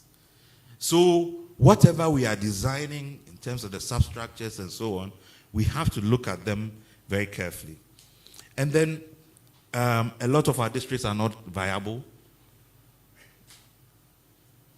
because how we cannot still collect property taxes as of today, it doesn't make sense. Some people came to my estates. They say they are collecting property tax. They came to ask me about other houses. I was asking them, am I not on the list? So, and this is an estate. So why? I mean, so the thing is broken. All these fears about, there will be federalism and listen, Sierra Leone, this is a war-torn, The mayor of Freetown is in the opposition. It's always been the opposition. If you go to Senegal, it's there. Countries that we don't even consider them to be our peers are doing better at local government. And we are here always making noise, saying big things. And we cannot pick sanitation. You just look at the medians and you ask yourself, when in local government people go to their offices, do they even think about going around to say, oh, there are problems here and let's solve it? So there is the incentive structure in the whole local government system is not right. And that is why I come back to the CRC proposal about a devolution commission. And Prof said it. How do you ensure that you have an institution that is dedicated, that have the right incentive to ensure that we are coordinating our local government process? Ebi Bright, and this will be my last point. Ebi Bright recently did an article on TEMA talking about all the overlapping mandates and so on and so forth, when even where you feel you want to do something, you cannot do it.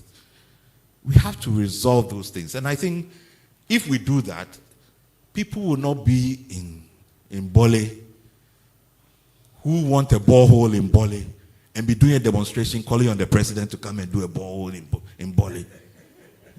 That's not local government. Yeah, but the people in Sawasi will be doing the same. Yeah. So, I mean, if the president has to think of who picks up the baller in whatever, then what kind of governance system are we dealing with? So our local people must solve the local problems, and I think we will have a better quality of life. Then we can leave some of the noise that goes on at the capital to other people to deal with.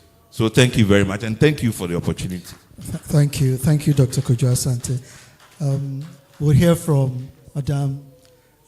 We'll take two more questions and ask our panelists to respond, and then we'll come back to you. Thank you very much. My name is Bridget Jobenuku. You're asking who am I? That's me.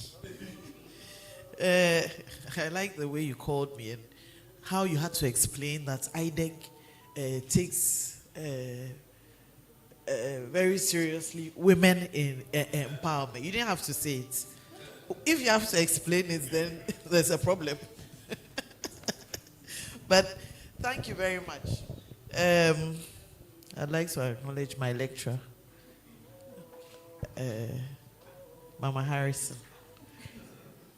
She taught me Swahili, and I still speak it.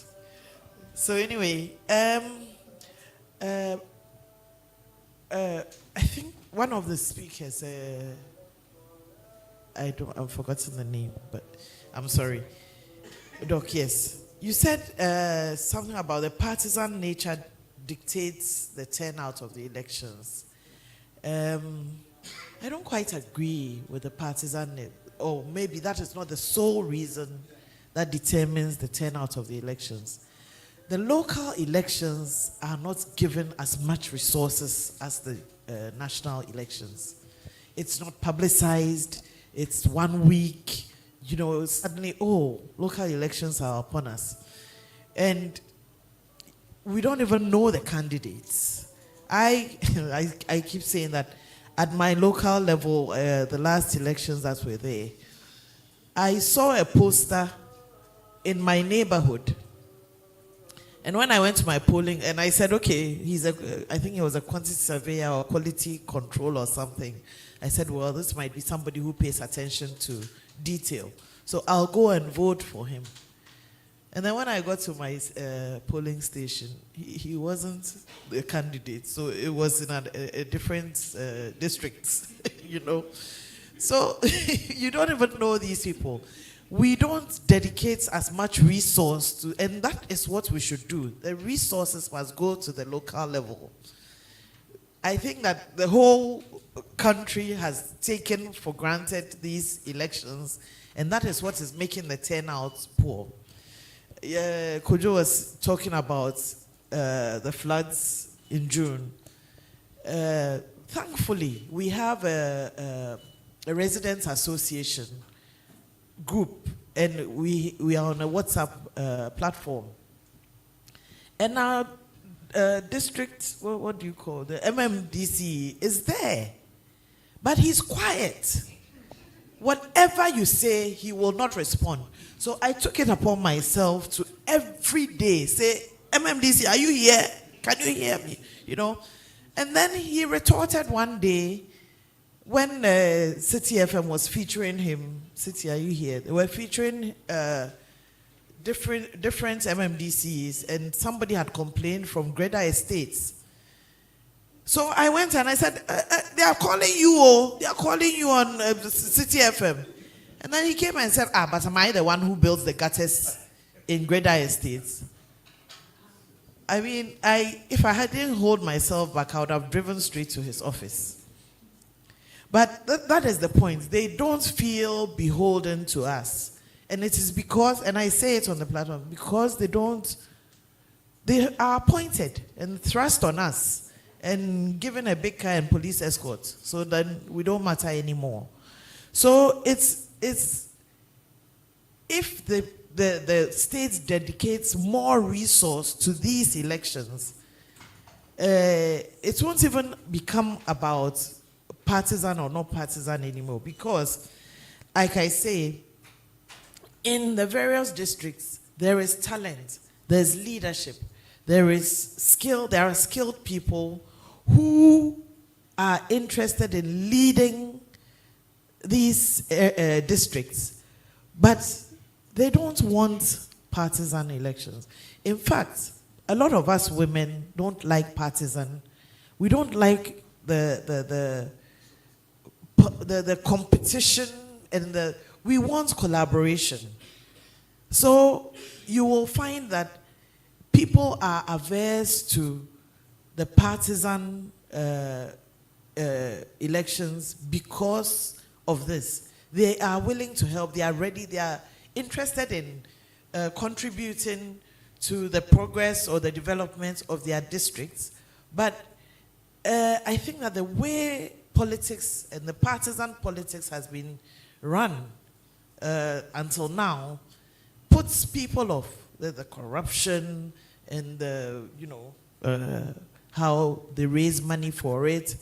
And for women, I mean, I'm talking from a personal perspective. When you have to raise money from all kinds of quarters, including men, there's so much that is expected of you or demanded of you, which you cannot always, give up. So people may be averse to partisan politics at that level because of what the parties have presented themselves as in the past. People will agree with what they know.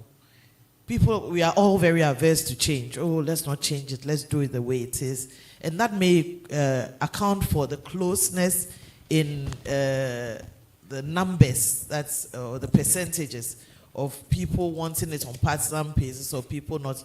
Because this is what they know and this is what they are comfortable with.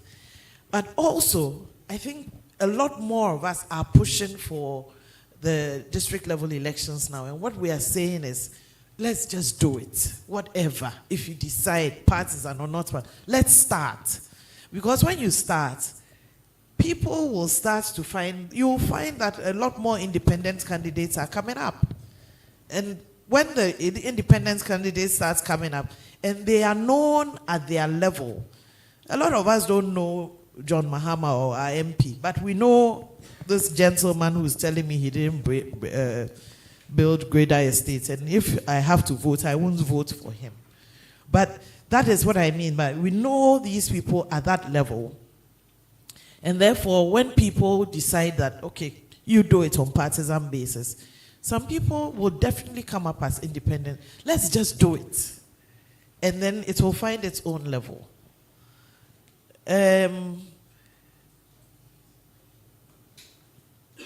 Like I said, women have not been particularly partisan. But I think you did a presentation somewhere where at the district level, the women are committing more of their resources. It is the women who fund the district assemblies with their internally generated funds, the markets, their businesses and stuff. They contribute largest to the district assemblies' internally generated funds. How then are they not allowed to be in decision-making positions? Because if I'm putting my money there, I must have a say. And I think that what is happening is because they have also not been made to know the value that they add to the district level and their district council and the district, they don't realize that they actually have a voice. And if they are made to see that, look, this is how much you as women contribute to the district and to the development, maybe a lot more of them will get up and speak. And then finally, the last point, and it's just we don't care what name they want to give it. Decentralization, devolution of power, local government. It is the work that matters. They should do the work. And the people who are put in charge, I think they are not being held accountable. They are just there for party colors, and that is, in effect, rendering them ineffective. Thank you. Please pass the microphone to Mr. Vomo. Yes. Thank you. Then I want to thank the lady at the back will come to you. I want to thank the panel for the conversations we are convening. I want perhaps the conversation, and I'm throwing it back here, that it is happening in a particular context where we are having constitutional reforms. And from the government position paper, we know clearly where the government's view is. As the decentralization framework or the local government framework, depending on which term you find more appropriate, is set out now. The only change they're proposing is this idea at the top, which is the president appoints a number of people and all that process. But it seems clear from what has been highlighted, Prof's presentation, what we're calling the software issues, that a lot of that we are not seeing being put forth as how we deal with those problems in terms of the current reform structure. And for instance, even in terms of the hardware identified issues, when you look at the CRC report, the diagnosis they make of it is even the processes by which we continue to create and recreate new districts every now and then. And that there's no process of streamlining those, and that's kind of what birthed the idea of this devolution commission and the questions of how financing is done, even the questions about the gender regarding the proposal of, even at the top, you have a male candidate and a female candidate. You must always have a gender parity in terms of who you are presenting, all those issues. So I kind of want us to be able to reframe it in terms of what are the call to actions regarding how we engage the government on the broader constitutional reform question. So that it is not left entirely to a government-driven process. And then the only question that is put to us in referendum is whether the president should choose 5 people for us to go and select one of them. Right? It doesn't solve all the problems that this evokes. So that's perhaps what I want to push back a little bit on in terms of how we articulate what the reform problems are, knowing that this is perhaps a one-in-a-lifetime opportunity for us to be able to, get more administrative commitment. Thank you. Can we get the lady at the back to, so that let's allow her to make her submission and then we'll come to. Thank you for the presentation. So I would like to ask a question, and this goes to the second presenter. So I want to know what concrete reforms are being put in place to move beyond just the numbers and representation to ensure that women decision, or those elected, influence decision in governance. I'm saying this because in our last ECOWAS regional meeting, that was in 2025, we also talked about moving beyond the numbers. So the few women there, how do we ensure that they influence decision and make impact so that other women can also look up to them and aspire to be great leaders? Thank you very much. Thank you. I think we'll take a response from. Thank you very much. I think the responses are forward-looking. We want to start with Oliver's point. I think for us, this is the central call now. Government has come out with its position. The position that government has come out with, as citizens, do we think it's workable? Does it align with the evidence on the ground? That is what the central presentation that I did was. So the call to action clearly is that, yes, we've heard you. First, government had the CRC in terms of recommendation for a devolution commission. And when you read the justification, they were very clear, especially on the issue of the election of MMDC. They didn't use lifetime, but they said this is like a critical decision that is going to be made. And so if we are making it, we need to be clear to have the modalities. The proposal by government doesn't have clear modalities. And I sent us back again to the Fiajo Commission. What they did was to highlight what the problem was. The problem is that citizens felt that those, and I use the analogy of those at the top and then down, they were not responsive. So they want to elect their own leaders. And now we are saying government is going to appoint, so we elect. That is not feasible. That would not work. And I think we need to kick against that. Have a dialogue with government as to the practical ways of addressing it.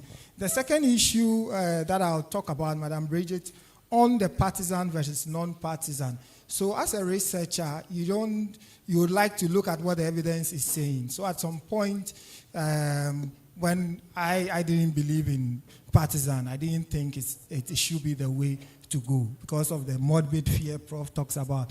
But what I'm saying is that we have within our constitutional or governance architecture a multi-party or a partisan system at the presidential and parliamentary level. Then we have at the local government level a non-partisan system. Okay. Now, one of the gauges of elections, interest, people's participation in democracy and interest, is about elections turnout. So I'm picking, the data is just looking at, this elections is non-partisan, this is partisan. What is the interest in terms of turnout? And the turnout is saying that the one that is non-partisan, this is the turnout. It's low, we are averagely 35. The one that is partisan, it is higher. So the question we need to ask ourselves is that, what is causing that? That is what the evidence is saying. And then when you go into that, like you mentioned, and when you look at Local Governance Act, back in the day, forces to the current one, I really don't know. It says that, pardon? 932. So it tells you I'm very old when it comes to that. So the critical thing is that the electoral formula for local government elections, unlike party elections where you can just go out there and then do your campaigns and all that, in local government, you cannot mount platform on your own. Even we've been seeing people coming out with posters, it is illegal. You cannot do that. So clearly you are seeing that in the case where it's partisan, where parties organize, where parties mobilize with their music and other things, people are getting much more information. The awareness and all things that you're talking about, they are getting it. And that is driving the participation in terms of the turnout. So in terms of the evidence, this is the turnout that we are seeing. Let's ask ourselves the question, do people want partisan or not? And finally, I think the point is, when I looked at the Afrobarometer which I shared with you, is that in maybe around 7, 6, whatever, more people did not want a partisan local government system. Currently, the data, and as I showed, you have about 46%. And if you put those who did not agree or didn't say anything, you are almost at 50%. So I'm saying that we are at a critical juncture, that the assumptions that underline, we cannot have a non-partisan system to create whatever, we need to look at it. And the final point is that at the consultative group, they couldn't get a consensus, they deferred it. Fiajo deferred it. Now you and I are here. Are we also going to defer it? I leave it to all of us to decide. Thank you. Thank you. So I'll start with Dr. Asante. I think mine was just to add up to what he said. We should actually be ashamed of ourselves. And I'm very glad that we are having this conversation, and it's important. Madam Bridget, thank you for your contribution as well, especially when you touched on the godfatherism of our politics, where the resources are with one gender, and especially that's one of the challenges women face when they're trying to raise resources to enter into politics. And I'm very glad you touched on that. And also for the comments you made about the fact that we need to start letting the local women know the value they bring to the assemblies and why they can leverage on that to ensure that they have a voice at the table. I think it's something I'll take back, especially to the women's rights organizations when we are doing our advocacy, and bring that up. Oliver's question was, what's the takeaway from here? What's our call to action based on, sorry, Senior Oliver, my senior at the bar. What's the call to action? Like I said, from Senorita at the bar, please, I want to live long.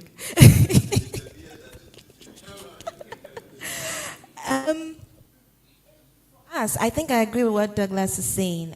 We also think that, yes, on the face of it, looks very nice that, we are nominating 2 women, you pick one. But like I said, the reality is, when it comes to the elections, we are producing the same result.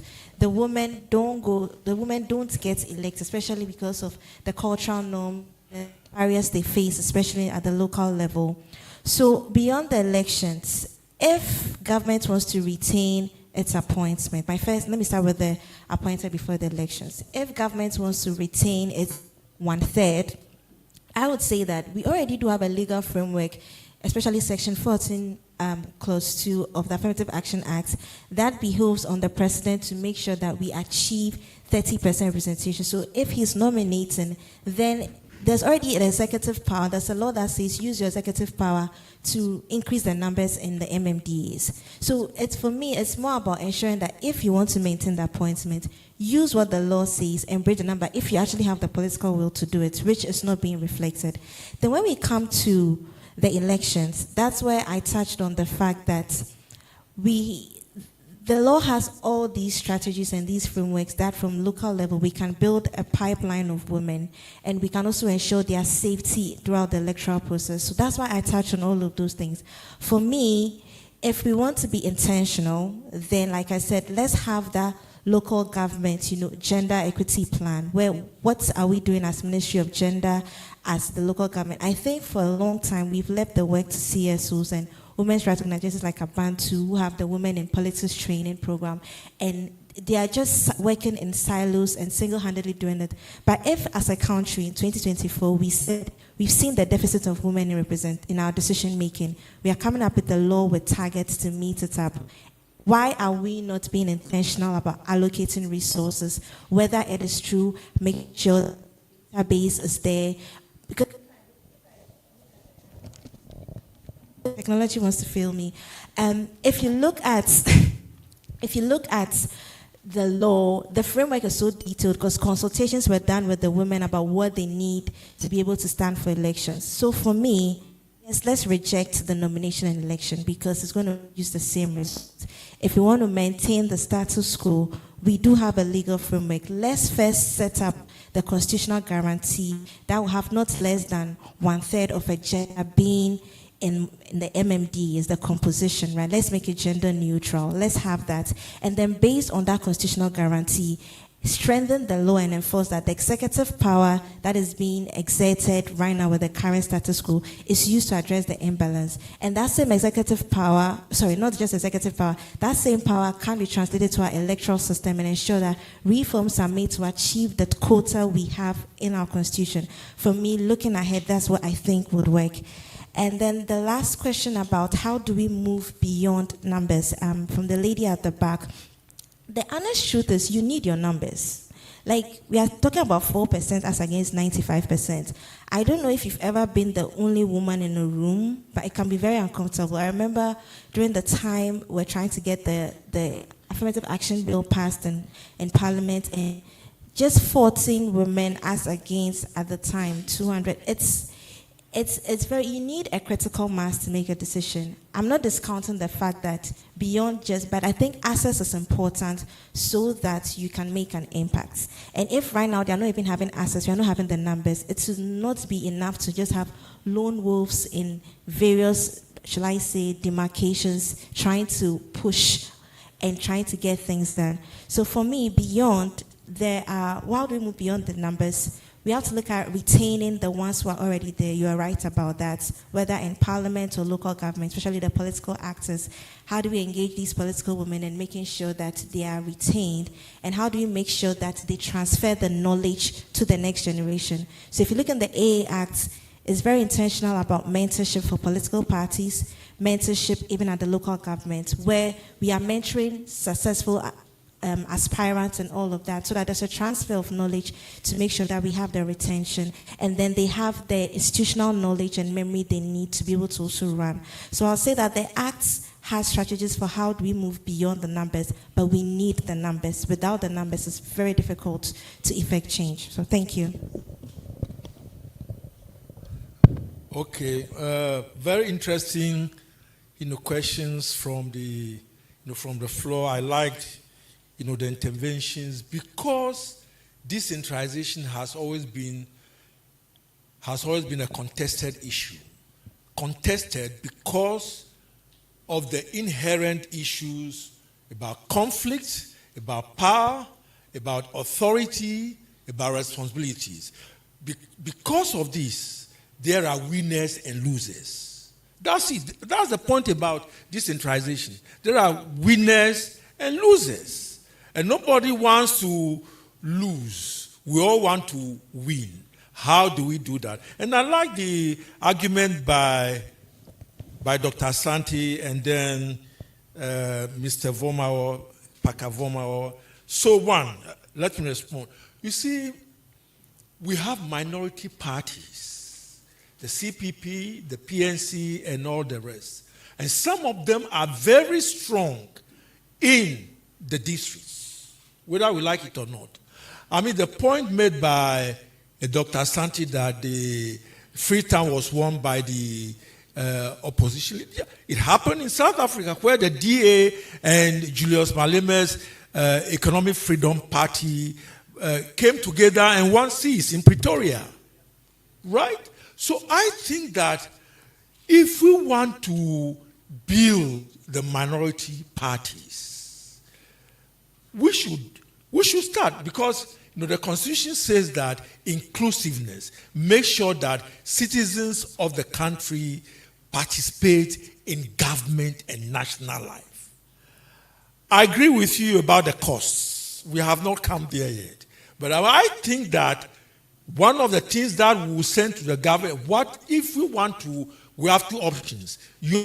Where you say, so bring 5, then PNs, the public services, commission, the local government service, and the IMCC on decentralization will meet, and then they will have 3, they will select 3, and I don't know, you say out of the 5, 2 will be women and 3 will be men. Then out of the 3, 1 will be a woman and 2 will be... I don't understand that. It's clear discrimination. Selectivity. So anyway, so what I'm trying to say here is that I think that we should implement the whole issue of inclusiveness. And one of the ways by which we say that, well, let's bring the parties in, whether we like it or not. They should come in and see, because you see, we've practiced the non-partisan thing for 2028 will be 40 years. And I think that we should start and see how best. So let's have your option of all these, what is it? And then let's have the option of parties, and let's have the option of non-parties in the election. We should do a costing and then see. Right, I think it's very important, the cost. The financing of local government itself will come to the fore. And I think Mrs. Jogwen made a point that we have not been able to, we have not been able to bring money. Financing district level election has been problematic. But why should that be the case? Whilst we are interested in national elections, local government, which is closer to the people, we want local development. We will not bring money. I think that part of the action list that we send to the government is we should finance district level elections. It's very important. Whether it's partisan, whether it is not partisan, and then your third option, we should look at that. The second point, so inclusiveness is very important, and then the minority parties, we want to build them. Because honestly, all of us are fed up with the duopoly, MPP, NDC. We need a third force in Ghanaian politics. And that's the only way by which we can make a headway. So I think let's start the conversation. The second issue is, look, the capacity issues about the MMDAs. I think that we should commission an audit of the performance of the MMDAs.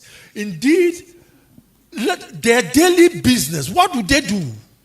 What have they been doing? We have not been able to do that because there is no uniformity in the operations of the assembly. Assembly A will do this, Assembly B will do something else.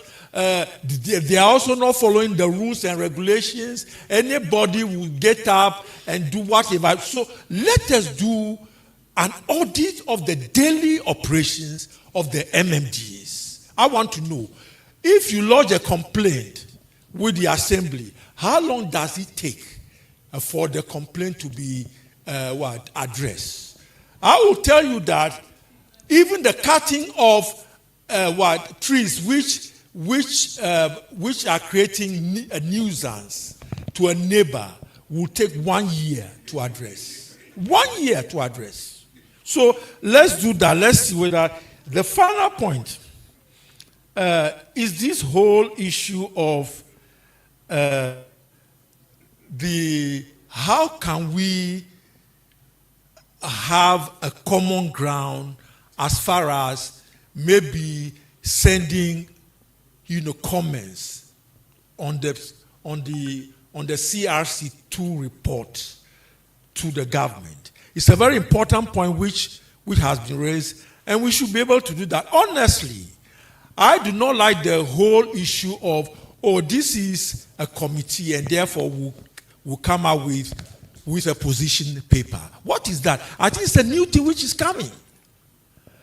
Of course, they say, well, if it's a commission, we'll come out with a white paper. I don't understand it. I'm in the area of still a student of political science. Maybe I'm being educated. I need education on whether a committee, you can have a position paper or a white paper on a committee report or not. So let us do things well, and also look at the issue of what are the political choices that we all need to make in order to make decentralization a success. Whether we like it or not, the country cannot develop on this tangent if we continue with these re-centralization efforts. Thank you, Prof. And so, as you're aware, this is a citizens forum, and so we're taking more submissions, contributions. I think that the gentleman here and the lady behind, and then we'll come to you, sir. So, I will look there. Okay. I'll look there. I would like to take us back to 1943. Are we surprised? This is a... Sorry, can you mention your name, your organization, and then Dr. Emmanuel for the Chegam. records, please? I'm Dr. Emmanuel Chegam. Thank you. I want to take us back to 1943. An article written by Dr. Kwame Nkrumah when he was a student in United States of America. It's an article he wrote, published in 1943, 1945, which most Ghanaians don't know. It was on education and nationalism in Africa. And he started from the social context. He spoke about the things that are happening now in 1943. It starts from education in our homes, in our schools. I'm a medical doctor. Now in our medical schools, we have more girls in our medical school than men. How come? Has the society changed? Are the men still chauvinistic or not? Because I always have problem with some of the gender issues. With some of the gender issues. We pick it from America. We pick it from Europe. We pick it from... We have more people in business in Africa than more women than in the United States. We have more women in political leadership in Africa than in the United States. The India, they condemn. The Sri Lanka, they condemn. They've had women leaders. America, Hillary Clinton tried, they brought her down. This woman tried, they brought her down. So I want to challenge us when it comes to the gender issues, that you must socio-culturally. For example, I did a lot of work in the North. Witches camp. Why? You can pass all the legislation. If you don't understand that you don't solve gender issues by cutting off the men. If you cut off the men, you can't achieve gender issues. And I'll give you an example, 2 minutes. They did, what do you call it? Family planning. Oh, is it one of these groups from the USA, Canada? They went, they finished. And then they have what? Oh, we received this condom. This number of women attended the seminar. When the women finished and went home, they didn't involve the men. They just said, oh, you went home. Oh, you've come home. Go back to the people who told you that you should use condom, you should use this. That was the end of the matter. Because if you don't involve, my question I ask is, abuse. Who marries a wife and then decide that I'll be beating her? Who marries a wife? Then all of a sudden, he becomes hot, an abuser in the family. It means something is wrong with that man. You must find out what is wrong with that man. If you don't deal with the root of the issue, that men are abused. I'm ending here. You know why? Women, do you know that in the house is women who abuse children? In the home. Yes. It's the woman who abuse children because you are following European tradition. You go home. I grew up in my village. I'm 74 years old. I grew up with my mother. And I'll give you a story of my mother. 1940. My mother was supposed to marry. They wanted her to marry at TFE. My mother ran away from my TV. Otherwise, I would not be born. I always give that as an example. If my mother did not run away because she didn't want to be married to somebody in 1939, 1940, I will not be born. So these issues of what? African women, the men, I've seen my mother. I may not be right. My father will take my mother into a room when he's going for a meeting. My mother will school my father. They go for a meeting. My mother will not talk in an office. I'm not saying that I agree with what women should not talk. Is it everybody who talks? Is it not the managing director who is talking? Does everybody talk? No. So these issues of what this thing, you don't understand. My mother will give all the counsel to my father. They will go for a meeting because she understands the social context at that time. She will not open her mouth. My father will speak. And he speaks the things that my mother has given to my father on her behalf. And when they come home, sometimes I'll hear my mother rebuke my father. I'm not saying that it should remain the same, but I'm only saying that we must work in the social context. Where it is practical, let's take it incrementally. Are you getting it? That's why I gave the example. Now, men are willing to allow their daughters to go to medical school. In the universities, you have now more girls than men. Why? So I come back to this issue. There are changes. Why is this happening in the area of education? Why is it not happening? When we contextualize it and look at it, then we can work. So I want you to Google, read Nkrumah, Nationalism in these books he wrote. He wrote two books. One in 1941, and I'm ending. Education and Nationalism in Africa. Nkrumah at Penn State University. Then the first one he wrote was what? Primitive education in West Africa. Nkrumah suggested that the traditional educational institutions of Africa conform to the prevailing educational theories of the mid-20th. And he analyzed that before he came to be president. Finally, how did Nkrumah put away the UP party? When he came home, he mobilized women. At that time, were the male normal chauvinistic? Nkrumah became who he was because of the women he was able to mobilize. The women supported him. The women paid for him. Is it not true? The women did it. How was he able to do it? He had a certain understanding. And that's why I want us to go back.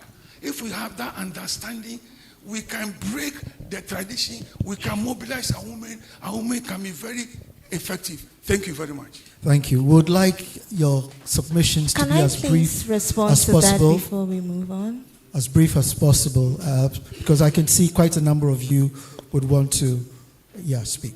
And then after her, we'll come to Prof. Mr. Mordecai. Thank you, Mr. Okai. My name is Patience Abuajoa Fusuhene, popularly known as Area Mama 1. Sorry for being late. It was 1 or 2 things. Milema sumoni mawiga. Mawiga. Wayega mashikono. If I call now, why you translate into English for many? No, you're BLA. Over translate. Ofane won we mo piano. Mine woni ye woke wo assembly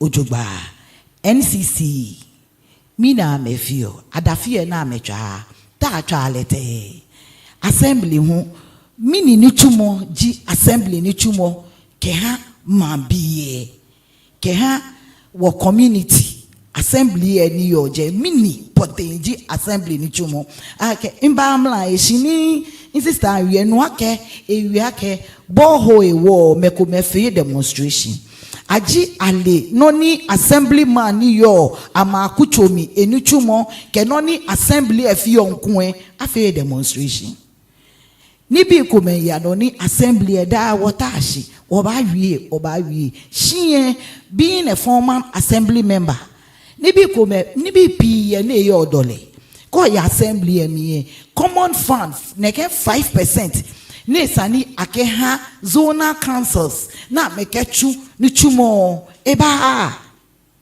akeha me na ke bachu be no ba na assembly ba ke bo ake. They have been using this in the name of the zonal council ni ebemi na kan eye na agba wa e wo ke won susu he ni won wie ni bi ko me ni bi piye mi no mi e yoji mi ni ya shipa shi aka partisan party me maka ake no mi any Professor Michael Kwe MPG le ne ha na ba fi o workshops ke ha ye e wo ni bi chomo mi ni nka ke ye wo ke wo he wo politics ye ke ni bi mi na kan bi le nke in okolu e machine nke maya ni te ni lusu 2010 insan yawo okolu entele nke ni bi ipashi ni 2015 Dromona in winning hands down into 2 terms. Be an imam being chemie kuwanke imba. E wo makpa fai. Ke ye won ya. Ni bi pi ni esana ke wawo. Na ke chi wose. Ni wonye wodomoshi. Aya ke mi shi ni domo. Olololo mi ha ma shika. Moko bi be wal e baba. Moko nye bo shi ake ba ta no ko no ba ka ke. O wa mo. Shie assembly ewa makpa onukpa efai ake kenyeke assembly awo mi ngo be nyekwe na awo mi ngo ojogba nenye wa mambie ni mambia le. What is the assembly what is the work of the assembly and what is the use of the assembly? Thank you. I think she's spoken some English. Yes, so what she's literally trying to say is that she used to be an assemblywoman, but she is asking why women are not getting into, into governance, into local level governance, and also because a lot of people don't even know the work of the chief executive and also the assembly itself. And she also touched on the district assembly's common fund, which comes in, even the 5% is minimal, but it comes in and it's used for the wrong reasons or for the wrong projects. And she's asking for support for women so that they can fully participate in local level governance. Okay, so Prof will make a submission. Or Prof, would you like to do the last take because you'll be coming in? So yes. So, okay. So since the microphone is here, let her speak and then I'll come to you, Mr. Thombiana. Okay. Good afternoon, everyone. My name is Demakwa Naglat. I work with NetRight. I think that regarding the issue of elections against the current appointments that's being done, embedded in that or premised on that is the issues of trust and accountability. I think that the people want people who can respond to their needs and who can be held liable to whatever is done or not done. And because the current landscape is partisan, it's like mostly the political parties want attribution to whatever developments comes in place or is undertaken. People want to score points. That's why they still want to maintain the political nature, although they are saying that some nominations are going to be done. So there are two things. We need to actively inquire why things are mostly politicized in this part of our world or in our jurisdiction, and why women's participation is also limited. So there's a theoretical perspective by Peter Ken explaining how public institutions are seen as the other person vis-a-vis localized institutions where people pay particular attention to their local realities, again seeing government work as being for the government, hence efforts towards ensuring that what is actually done is largely mediocre. So I think that basically we have to do a lot because when women are not seen as being on the table, there's very limited opportunity for us to ensure that what we actually need is what is actually being done. Right. So there's is a lot that your of, final? Yes. Just one last point. We need a lot of education if we are supposed to ensure that everything falls in place. And we would have to do some inquiry. We may have to look at harnessing the political system and also looking at how nominations can be done too. ensure that women actively participate in the entire process. Thank you. Thank you. So, Mr. Mordecai, over here, and then we'll come to others behind. Please. Thank you. I am here representing the All People's Congress, APC. And I would want to assure Emeritus that APC would be the third force you are looking for.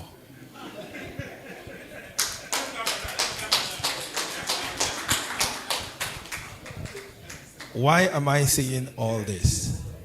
We have always been preaching the gospel of the winner takes it all syndrome.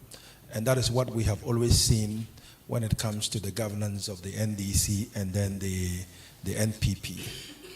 The challenge we are seeing with the leadership of the MMDC is their allegiance is not to the community or to the society, but their allegiance is to the governing NDC or the party administration, their national chairman, and what have you.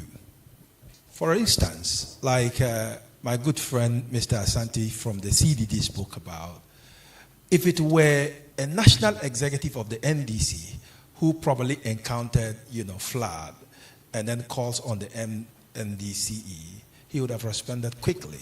But an ordinary citizen is suffering. Why? Because they don't care. There is no, punishment from the party level. So what I'm seeing in this, our current dispensation, as far as, the lapses are concerned, is that, people come based on the appointment and their allegiance is on the party hierarchy or the government. Why? Because if they don't do that which is right in favor of the government, they can be taken out of power. But any other person doesn't matter anymore. And the question we should be asking ourselves is that, do those in power or the MMDCs, do they really know their duties and mandates and what they are supposed to do? Some of them get there just because of their hard work in the grassroots level, and by that they are appointed. But they do not actually know their mandate and responsibilities, why they are occupying that office. And that is why we need to be, checking on some of these things. That I believe that if it is on elections, then we would limit the control of governance on anybody who is occupying that portfolio as an MMDCE, and that is going to help us move forward. Okay, right. So we'll take two more, and then if there's a response from our panelists. Yes, the gentleman walking towards me.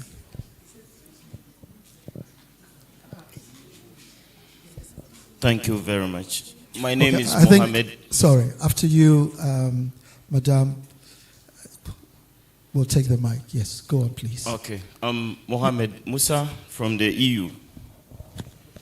Indeed, there is no ambiguity as to citizens, practitioners, academics, and even the politicians agreeing that for the MMDCs, we need to elect them. The difference comes from the partisan and the non-partisan positions. I have asked a politician, why is it that the politicians, majority of you, do not want the election to be run on partisan basis? And he told me a few things. He raised the issue of national interest, patriotism, versus partisan interest or following the interest of the party. He also raised the issue of strongholds. We have some seats, parliamentary seats, since 1992. They are either won by NDC or NPP, although that is shifting. Some seats have been taken for the first time. But there are some that still remain the strongholds of some parties. What it means is perpetually, perhaps, some political parties will continue to have the DCEs in those places or in some of those districts, no matter the party that is in power. And he linked that to the national interest. If Party X has a DCE and Party Y is in power, do you think the Party X DCE will want to work for the Party Y to achieve? You know? Yes, but I agree with Prof. If we are pushing for that, let us also invoke the issue of national interest. I have worked in some spaces in Burkina Faso. I go there a lot because of my work. And I've seen that even very local people are exceedingly patriotic. I don't see that in Ghana. So the issue of pushing for partisan election is not simple. Then we have the agenda of government of the day. NDPC will come out with guidelines for the MMDAs to prepare medium-term development plans and so on. If, for instance, Party X has a DC and Party Y is in power, what agenda will the person push? These are questions I got from politicians. And I'm only providing that to show the fear, the morbid fear you referenced. So we have to look beyond just pushing for that. We have to also look at, you want to stop me? More to wrap up, please. Okay, then I'll jump to the second issue. I think I have. The second one is connected. We're talking about pork barreling, allocating projects to communities in anticipation of the projects winning votes. This is one of the fears.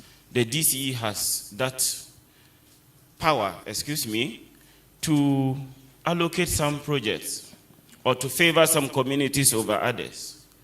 It is one of the things that underpins the partisan, the fear, the morbid fear Prof talks about. Then on property rate, I had worked in a project which sought to digitize all of the 261 districts and then to assist them to have property rates. I worked in the German government project then, and we had an international consultant to develop the software that could build database for all the assemblies. It is called DLRev. It's online. At the time, German government spent 43 million euros. I was in charge of the project in Savannah region, and we digitized 4 out of 7 districts in the Savannah region. We bought drones, we trained people. The drones took auto photos. We built the database. And you could get text message of your property rates. And if you follow to pay, you equally get text message acknowledging you have paid. And electronic receipt would be issued to you. We presented some of the assemblies actually started rolling out this. Eventually, centralization, as Prof spoke about. They had to give everything to a private entity, and it was a central government directive. And the private entity started collecting. They will pick commission before giving the rest to the assemblies. And it didn't work. The assemblies agitated. The German government also got disappointed and withdrew. So the database is sitting there. Right. We are going nowhere. I had a lot to say, but other people will speak. Thank you. Madam Hamida speak, and then we'll come to. Thank you very much. Good afternoon, everybody. Yes. My name is Hamida Harrison. I come from Abantu for Development. I want to congratulate everybody here today who made presentation, because they were very instructive, very educative. And I want to be brief since Mr. MC, you are forcing us to cut short our presentations. Yes, I want to say that in the case of women, we have not benefited from both systems because the partisan system is only being represented by 14% of women. 14%. For how many years? We're about to be 70 years? Yes. And the non-partisan system, we have only 4.1%. So for women, we have not benefited from both of those systems. And I want to agree with Prof here that we have done a lot of talking and very little walking. And even for the things that we ourselves agree, we don't. We torpedo them on the way. If you look at the district assembly, and the government today is saying it's going to insist on electing the 30%. But the 30%, there is an administrative order. Over the years, they say 30%. I think during Prof. Mills, during the late Wiredu, then it came to 40%. We have never even reached 10%. That was a government pronouncement. That was a government agreement. And we never did. And within the partisan system, there was a time that we had only one woman. I think in 1969 or so, Hawa Yakubu, the late Hawa Yakubu. In the assembly, only one woman in an elective situation. So we haven't benefited that so much. And we are talking about legislation having helped the position of women in this country. Going back to Kwame Nkrumah's time, all those legislations that he brought, they have helped women. And here, Ms. Ahaji Esquire today was saying that by 2034, we're supposed to have parity, 50. 50. How many years to 34 from today? 7 years. Ghana is supposed to have 50% parity, and yet we are standing at 14%. So the issue is how genuine are we in bringing reforms? Talking is not very expensive, is it? It's cheap. No, it's cheap. So when we talk, let's also do the working. Thank you very much. Absolutely. Thank you very much. Prof is supposed to do the sum up and the way forward, but he still has something on his chest to share with us. So please give the microphone to Prof. Jonah. Okay, so thank you so very much, Patrick. My name is Kwesi Jonah, and I have listened very carefully to the conversation. I want to be very, very brief. Two key issues. Should parties be allowed to participate in local government or not? And two, how can we increase the participation of our women without unnecessarily putting too much pressure, financial, other things on them? Two things. So parties in local government and increasing the participation of our women in local government. First, the parties in local government. At the time people were opposing participation of political parties and so on and so forth, public opinion was on the side of those who didn't want parties. About 71% of the population didn't want parties at all. Today, the surveys indicate a much lower figure. Only about 51% of the people oppose parties. On the other hand, people who wanted parties in local government, very, very low, around 20-something%. Today, about 45% of the people want parties in local government. So we are basing our opposition to party participation in local government on old narratives. They are gone. The statistics now, very different. Two, question is, how do you increase the participation of women without putting too much financial burden on them and so on and so forth? We have an affirmative action law which has given us quotas. So the question is, how do we put into effect the quotas in the affirmative action in a way that does not put too much burden on the individual women candidates? We have at IDEC proposed mixed member proportional representation. It simply means, simple, if you want 50% of women, of let's say assembly members in parliament, just put up, let the political parties bring a completely women's list, total. Every candidate there is a woman. NPP, bring your woman. NDC, bring your women's list. Proportional representation. Yeah, so, CPP as well. So, everybody who participates in that election is a woman. You will get your 50%, your 30% without any problems. And we have proposed mixed member proportional representation. So the point I am making is that we continue the debate based on old figures, old ideas. Today, the opposition to party participation is not as high as it was in the past. And then we have a mechanism for increasing women's representation without putting any financial burdens on the women. It's a list. You vote for the list.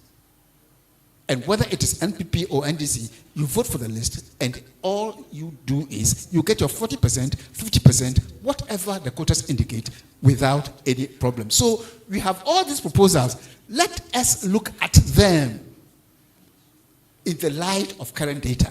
And that is, I believe, is what Douglas was driving at. Thank you very much, Prof.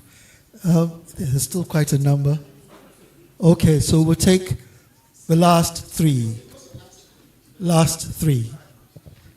Yes. Because of time. And please be as brief as possible.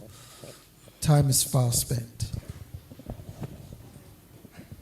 All right, thank you very much. I'm Kweku Apia from National Union of Ghana Students. Right. Currently the GAPS president, Ghana Union of Professional Students. All right, so I'm very grateful. All the lectures have really touched on very, very important things that as a country we need to focus on. There are a few things that I noted. From Professor, he spoke about proportional representation. I want to find out, as a country, is it that we want to just be presented, or we need the right tools to fix the problems?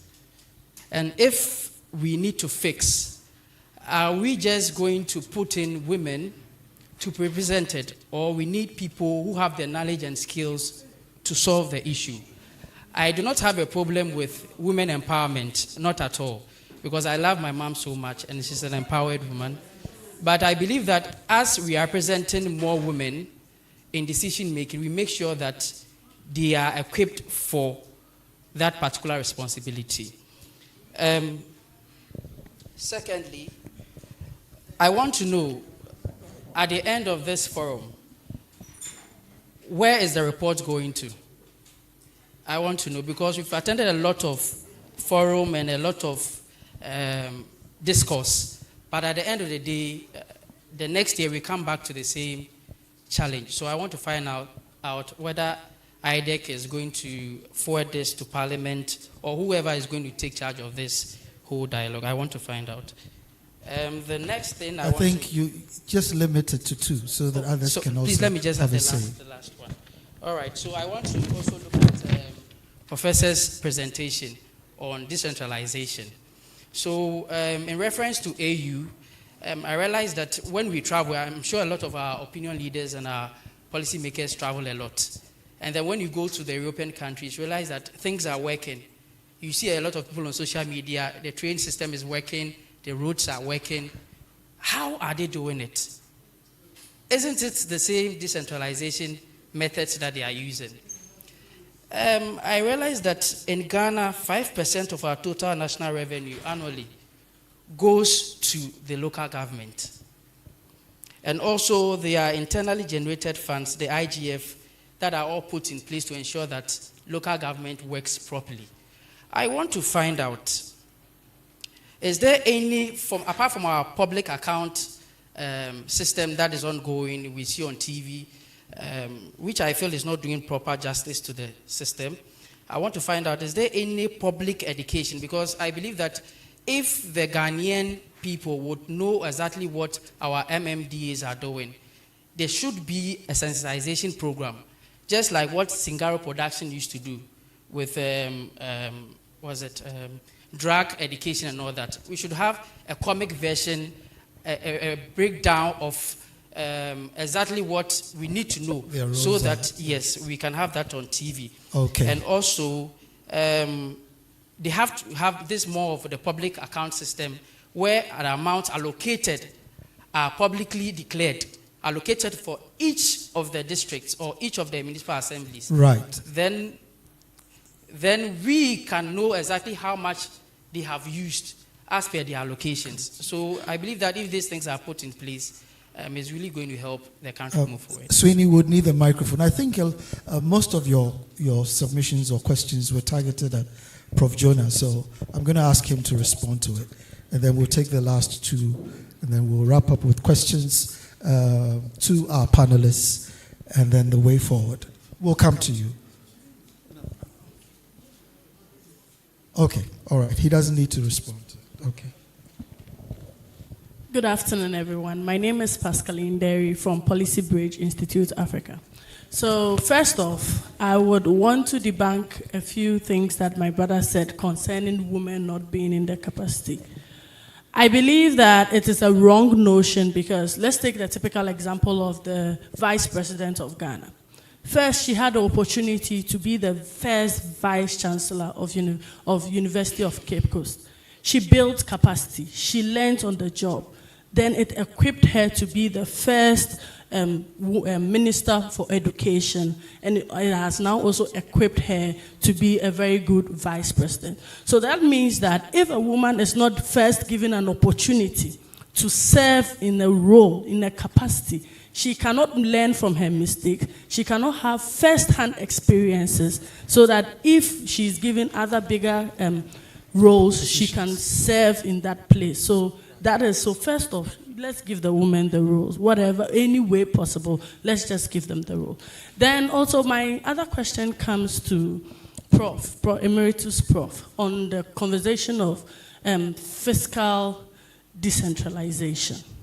Now, we all know that typically for everybody in the local government system, your first concern is your local person. And we also know how, like us, it is overly politicized, which I think it's in a good light because it also allows more participation. However, how is it aligned to the effectiveness of the allocation of these resources? I say that in this regard that, you know that with most often we see these DCEs nurturing the desire to be MPs. And like the young man said before he left, they tend to become fixated on the next office that they are vying for. And we look at how they, let's say, channel the resources. And it's a whole confusion there. Because maybe if I am vying for to be MP in East Legon, I know that, oh, maybe the Trasaco side may not give me enough votes. I'll go and focus on, so maybe a different Bauleshi side or something. However, maybe Trasaco needs some development there. And we would, you know, the financial allocation, there may be a lot of confusion in there. So that's the few things I want to Thank you. I think the gentleman behind. Thank you very much for the opportunity. And then thank you, our panelists and also our members here. My name is Isaac Owusu from the Center for Local Governance Advocacy. I think I listened to all the discussions that we have been making. And then the point I want to ask is, we are doing the in-betweens. But at the end of the day, either we vote partisan or non-partisan. How am I, as a person or a citizen of Ghana, in my community at Taiman, which is in the underlying Continental Medina Assembly, what development or what benefit am I going to get from all these things? So I think either if you go the partisan or the non-partisan, the bottom line that we should be at the back of our minds is, are they going to translate into the desired development that the people or the citizens will need? So for me, I think the focus should be, so right now we are not doing partisan. What is the results? So if you go and do partisan, what is going to be the results? So we should be able to know, because at the end of the day, the development of our local communities is what we desire. So in as much as we do all these debates, let's make sure that whatever that policy that you want to push along should be able to translate into the local development that we need in our communities. For me, when I wake up, I think about my roads, my lights are on, the street lights are working, there's peace and then security in my community. These are what I will look for, than either if it is political or partisan or non-partisan. Thank you very much. Thank you. So now I think time is fast spent. I would like to take a few responses from our panelists, and then we will wrap up with the way forward. So you have the microphone.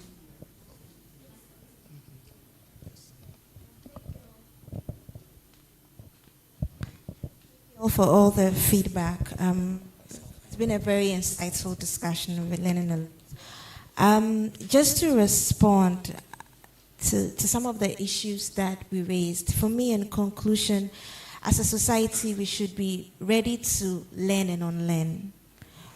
It's very, very important, especially when the facts are in our face that we've taken a particular position for a long time and it's producing something negative. And we've seen examples in other spaces where they took an intentional decision to address it and everybody is better for it. It is for the benefit of all.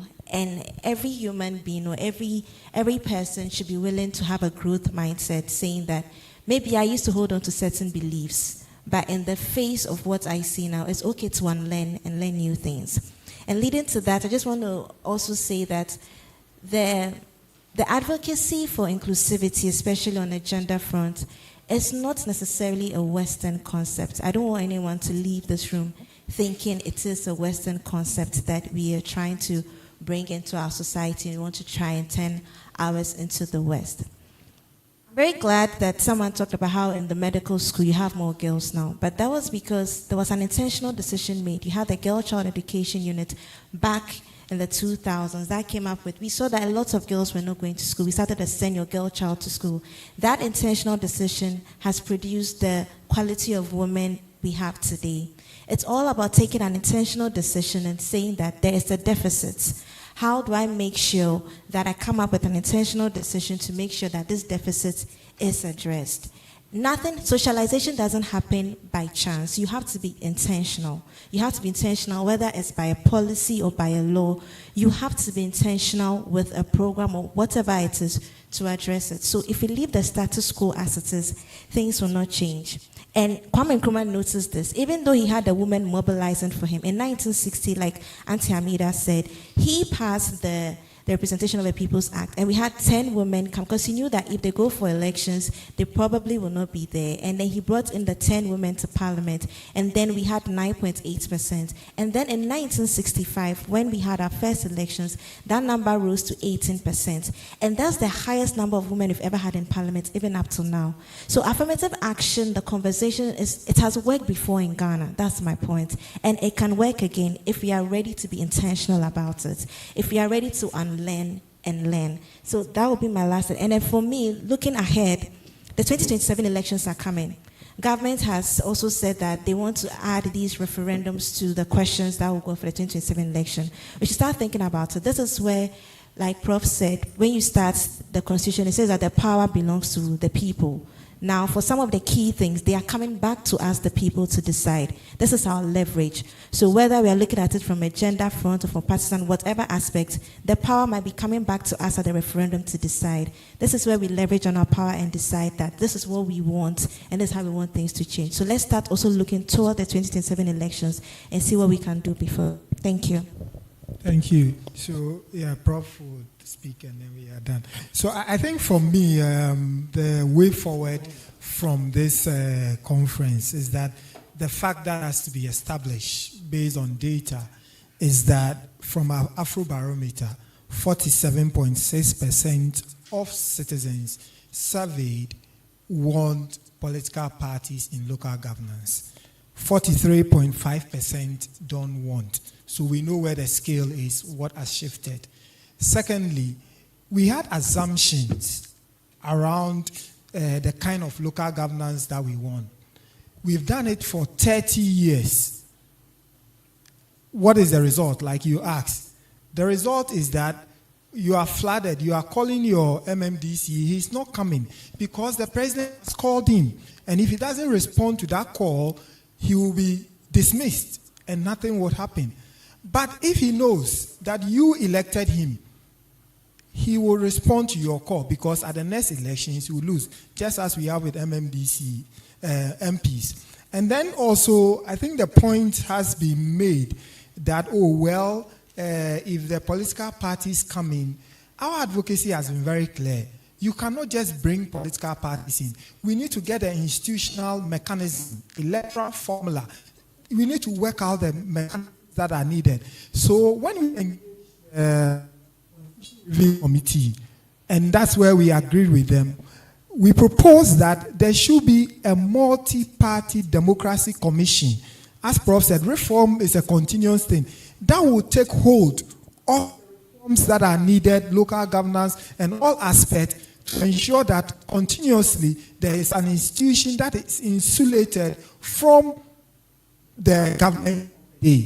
Just like as you have Electoral Commission, the NCC, and all that. So we were calling for a constitutional body, and we think that debate is not gone. We still, and finally, I think on the nature of the problem, the problem that we have is that citizens think that the local governance system is not responsive enough, is not delivering the kind of development that they want. So there is apathy towards that. And just to add on the women's thing, part of the work that we've done has come up with modalities. So the key thing is that even when you want to implement something, you need to come up with a framework. And those frameworks may not come only from government, but will come with scholars, will come from think tanks and other practitioners, both within and outside. And then the final call, the real final call is that given what has transpired and what government position is, we need to bring that question, bring it to finality. Like I mentioned, 1992, the consultative group could not do it, Fiajo could not do it. Let us settle the debate once. Bring it to a referendum, let the people decide whether they want or they don't want it. And I think we move forward. Thank you. Okay, thanks. So, one,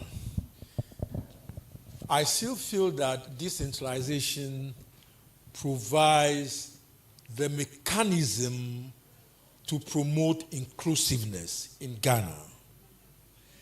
If we do not do it well, it will continue to exacerbate exclusion. And exacerbating of exclusion, we are living on a time bomb. We'll have an implosion one day. So it's very important. We must take decentralization more seriously than we are now doing because it provides one of the key mechanisms for inclusiveness, marginalized groups, etc. It's very important. If we don't do that, we are running into serious problems in the future. You know, these things start, and then, of course, by the time you realize, it will explode. So that's one. Two, I still feel that the MMDAs will have to be monitored and supervised properly. Now they are not being monitored and supervised. The RCCs, the regional ministers, and all the rest are supposed to do these things, but they are not doing well. Indeed, if you read the Auditor General's report on the accounts of MMDAs, it's clear that the MMDCs, the MMDCDs, that's the coordinating directors, and the finance officers did not apply the tenets of the Public Financial Act. That's it. So that is why supervision is very important. Monitoring is very important. We need to actually monitor. They are not doing that. But you see, I was expecting that those who were supposed to be sanctioned, the report will come and say that they have been sanctioned. Either they have been, the MMDCs who did not do their work well, they were sanctioned, MCDs,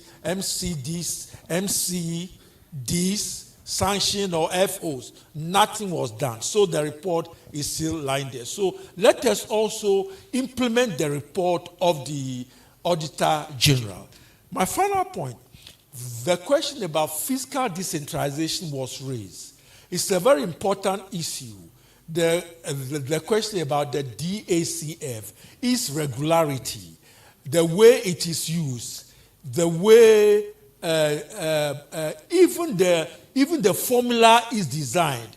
Most of the MMDAs do complain that they were not consulted in the formula, in the design of the formula, even though it goes to their representative. It comes back to a whole issue of that the MPs and the assembly members do not consult. The law is clear that before you have an assembly meeting, you have to go and consult your citizens. After you have had your meeting, you have to go back and report. That thing is not happening. It has broken down.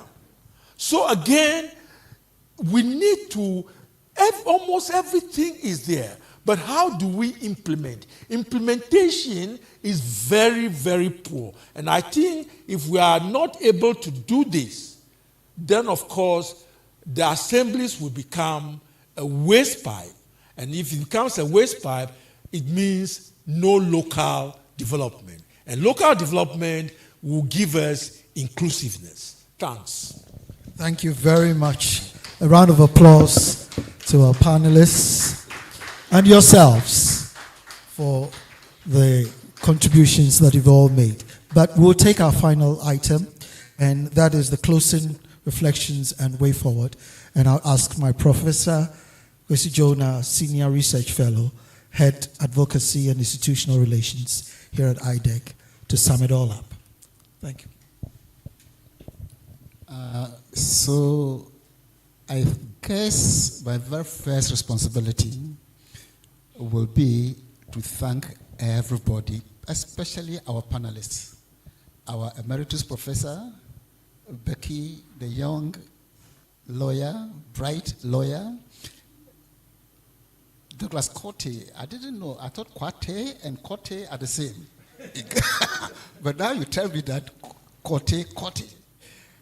We thank you so very much for bringing us the very, very latest data. But these are the issues that I want my closing remarks to address. The first centers on that very important question that our NUCS rep put across.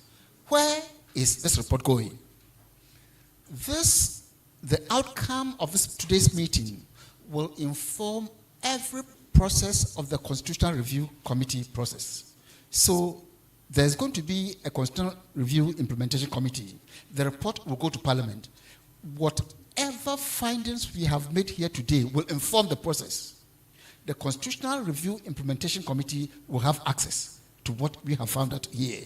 The report will go to Parliament. Parliament will also be informed about everything that has happened here today. So the first answer to your question is that whatever has come out today will inform the subsequent processes of the Constitutional Review Committee.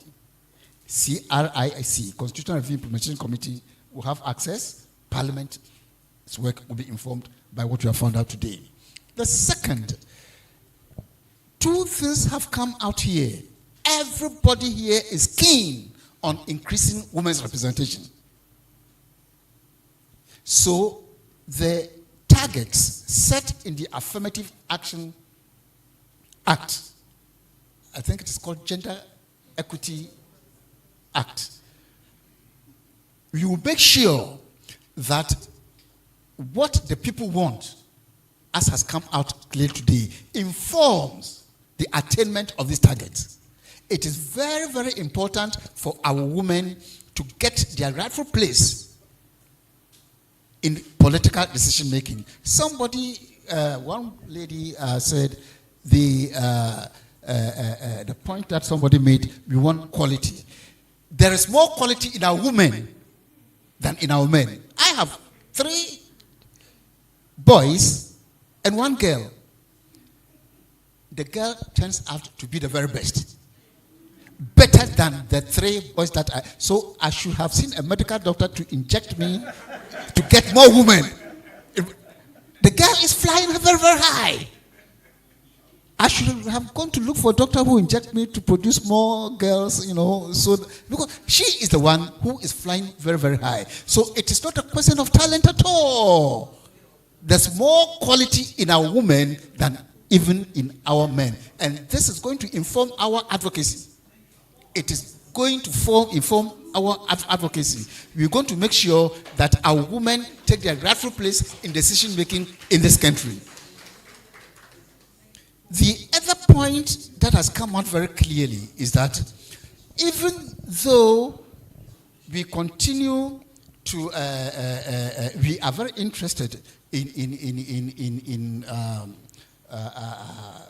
constitutional review and so on and so forth, we are not using data. We are not using current data. Where do the people stand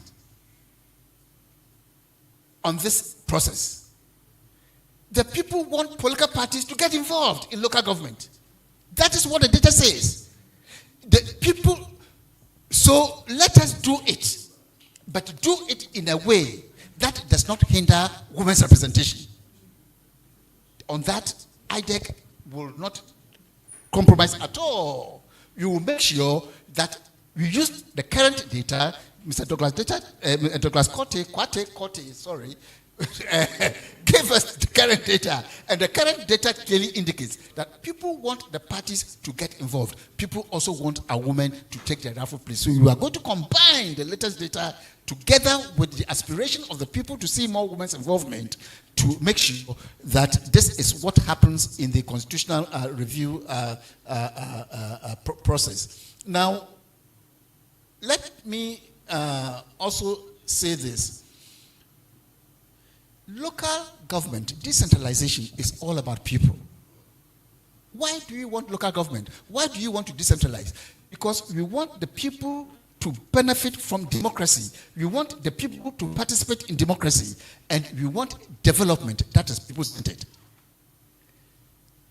All this turnout thing that we have been talking about, that, when they go to vote in the local government elections, the turnout figures are very low. It is precisely because local government is not serving the interest of the people. We are not delivering the kind of services the people want. So they don't even care to turn out. They don't care to 35%.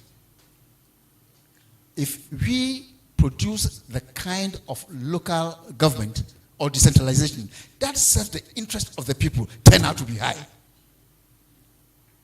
They don't care to vote because they don't see what local government is doing for them. So whatever constitutional reforms that we undertake, we want to make sure that it serves the interest of the people. And serving the interest of the people simply means that don't forget that democracy is the government of the people. So for me, today's session has been very, very interesting. We want more women. We want the people's interest to be served. And this is exactly what we are going to do with everything that people have contributed here today. We are going to make sure that the very rich views that you have given us will inform the constitutional review process all the way till we get a new constitution. I want to thank everybody for participating. And the next time we invite you, we are sure that you will respond in your numbers. Thank you. Well, thank you very much, Prof. And on that note, I think he said it all. And so we'll end it here. Thank you, panelists. Professor Emeritus Professor Achu Ayi, Ms. Becky Ahadzi, and Mr. Douglas Korte, one of us.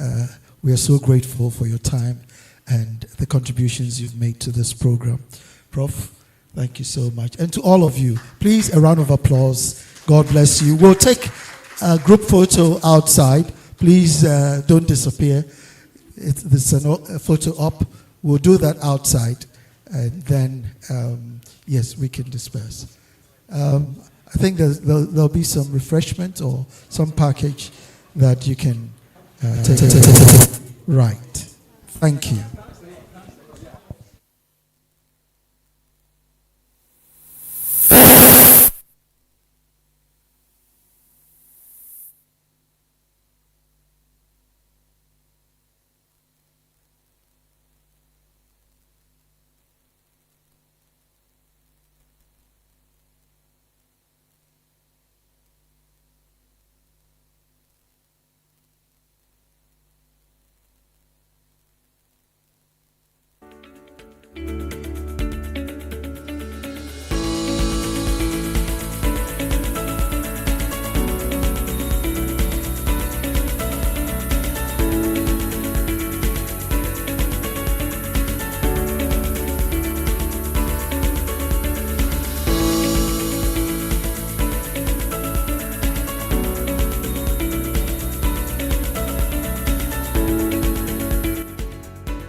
It's time to shop your favorite Blackmagic design products on bellsmile.com or right at our store in Ghana.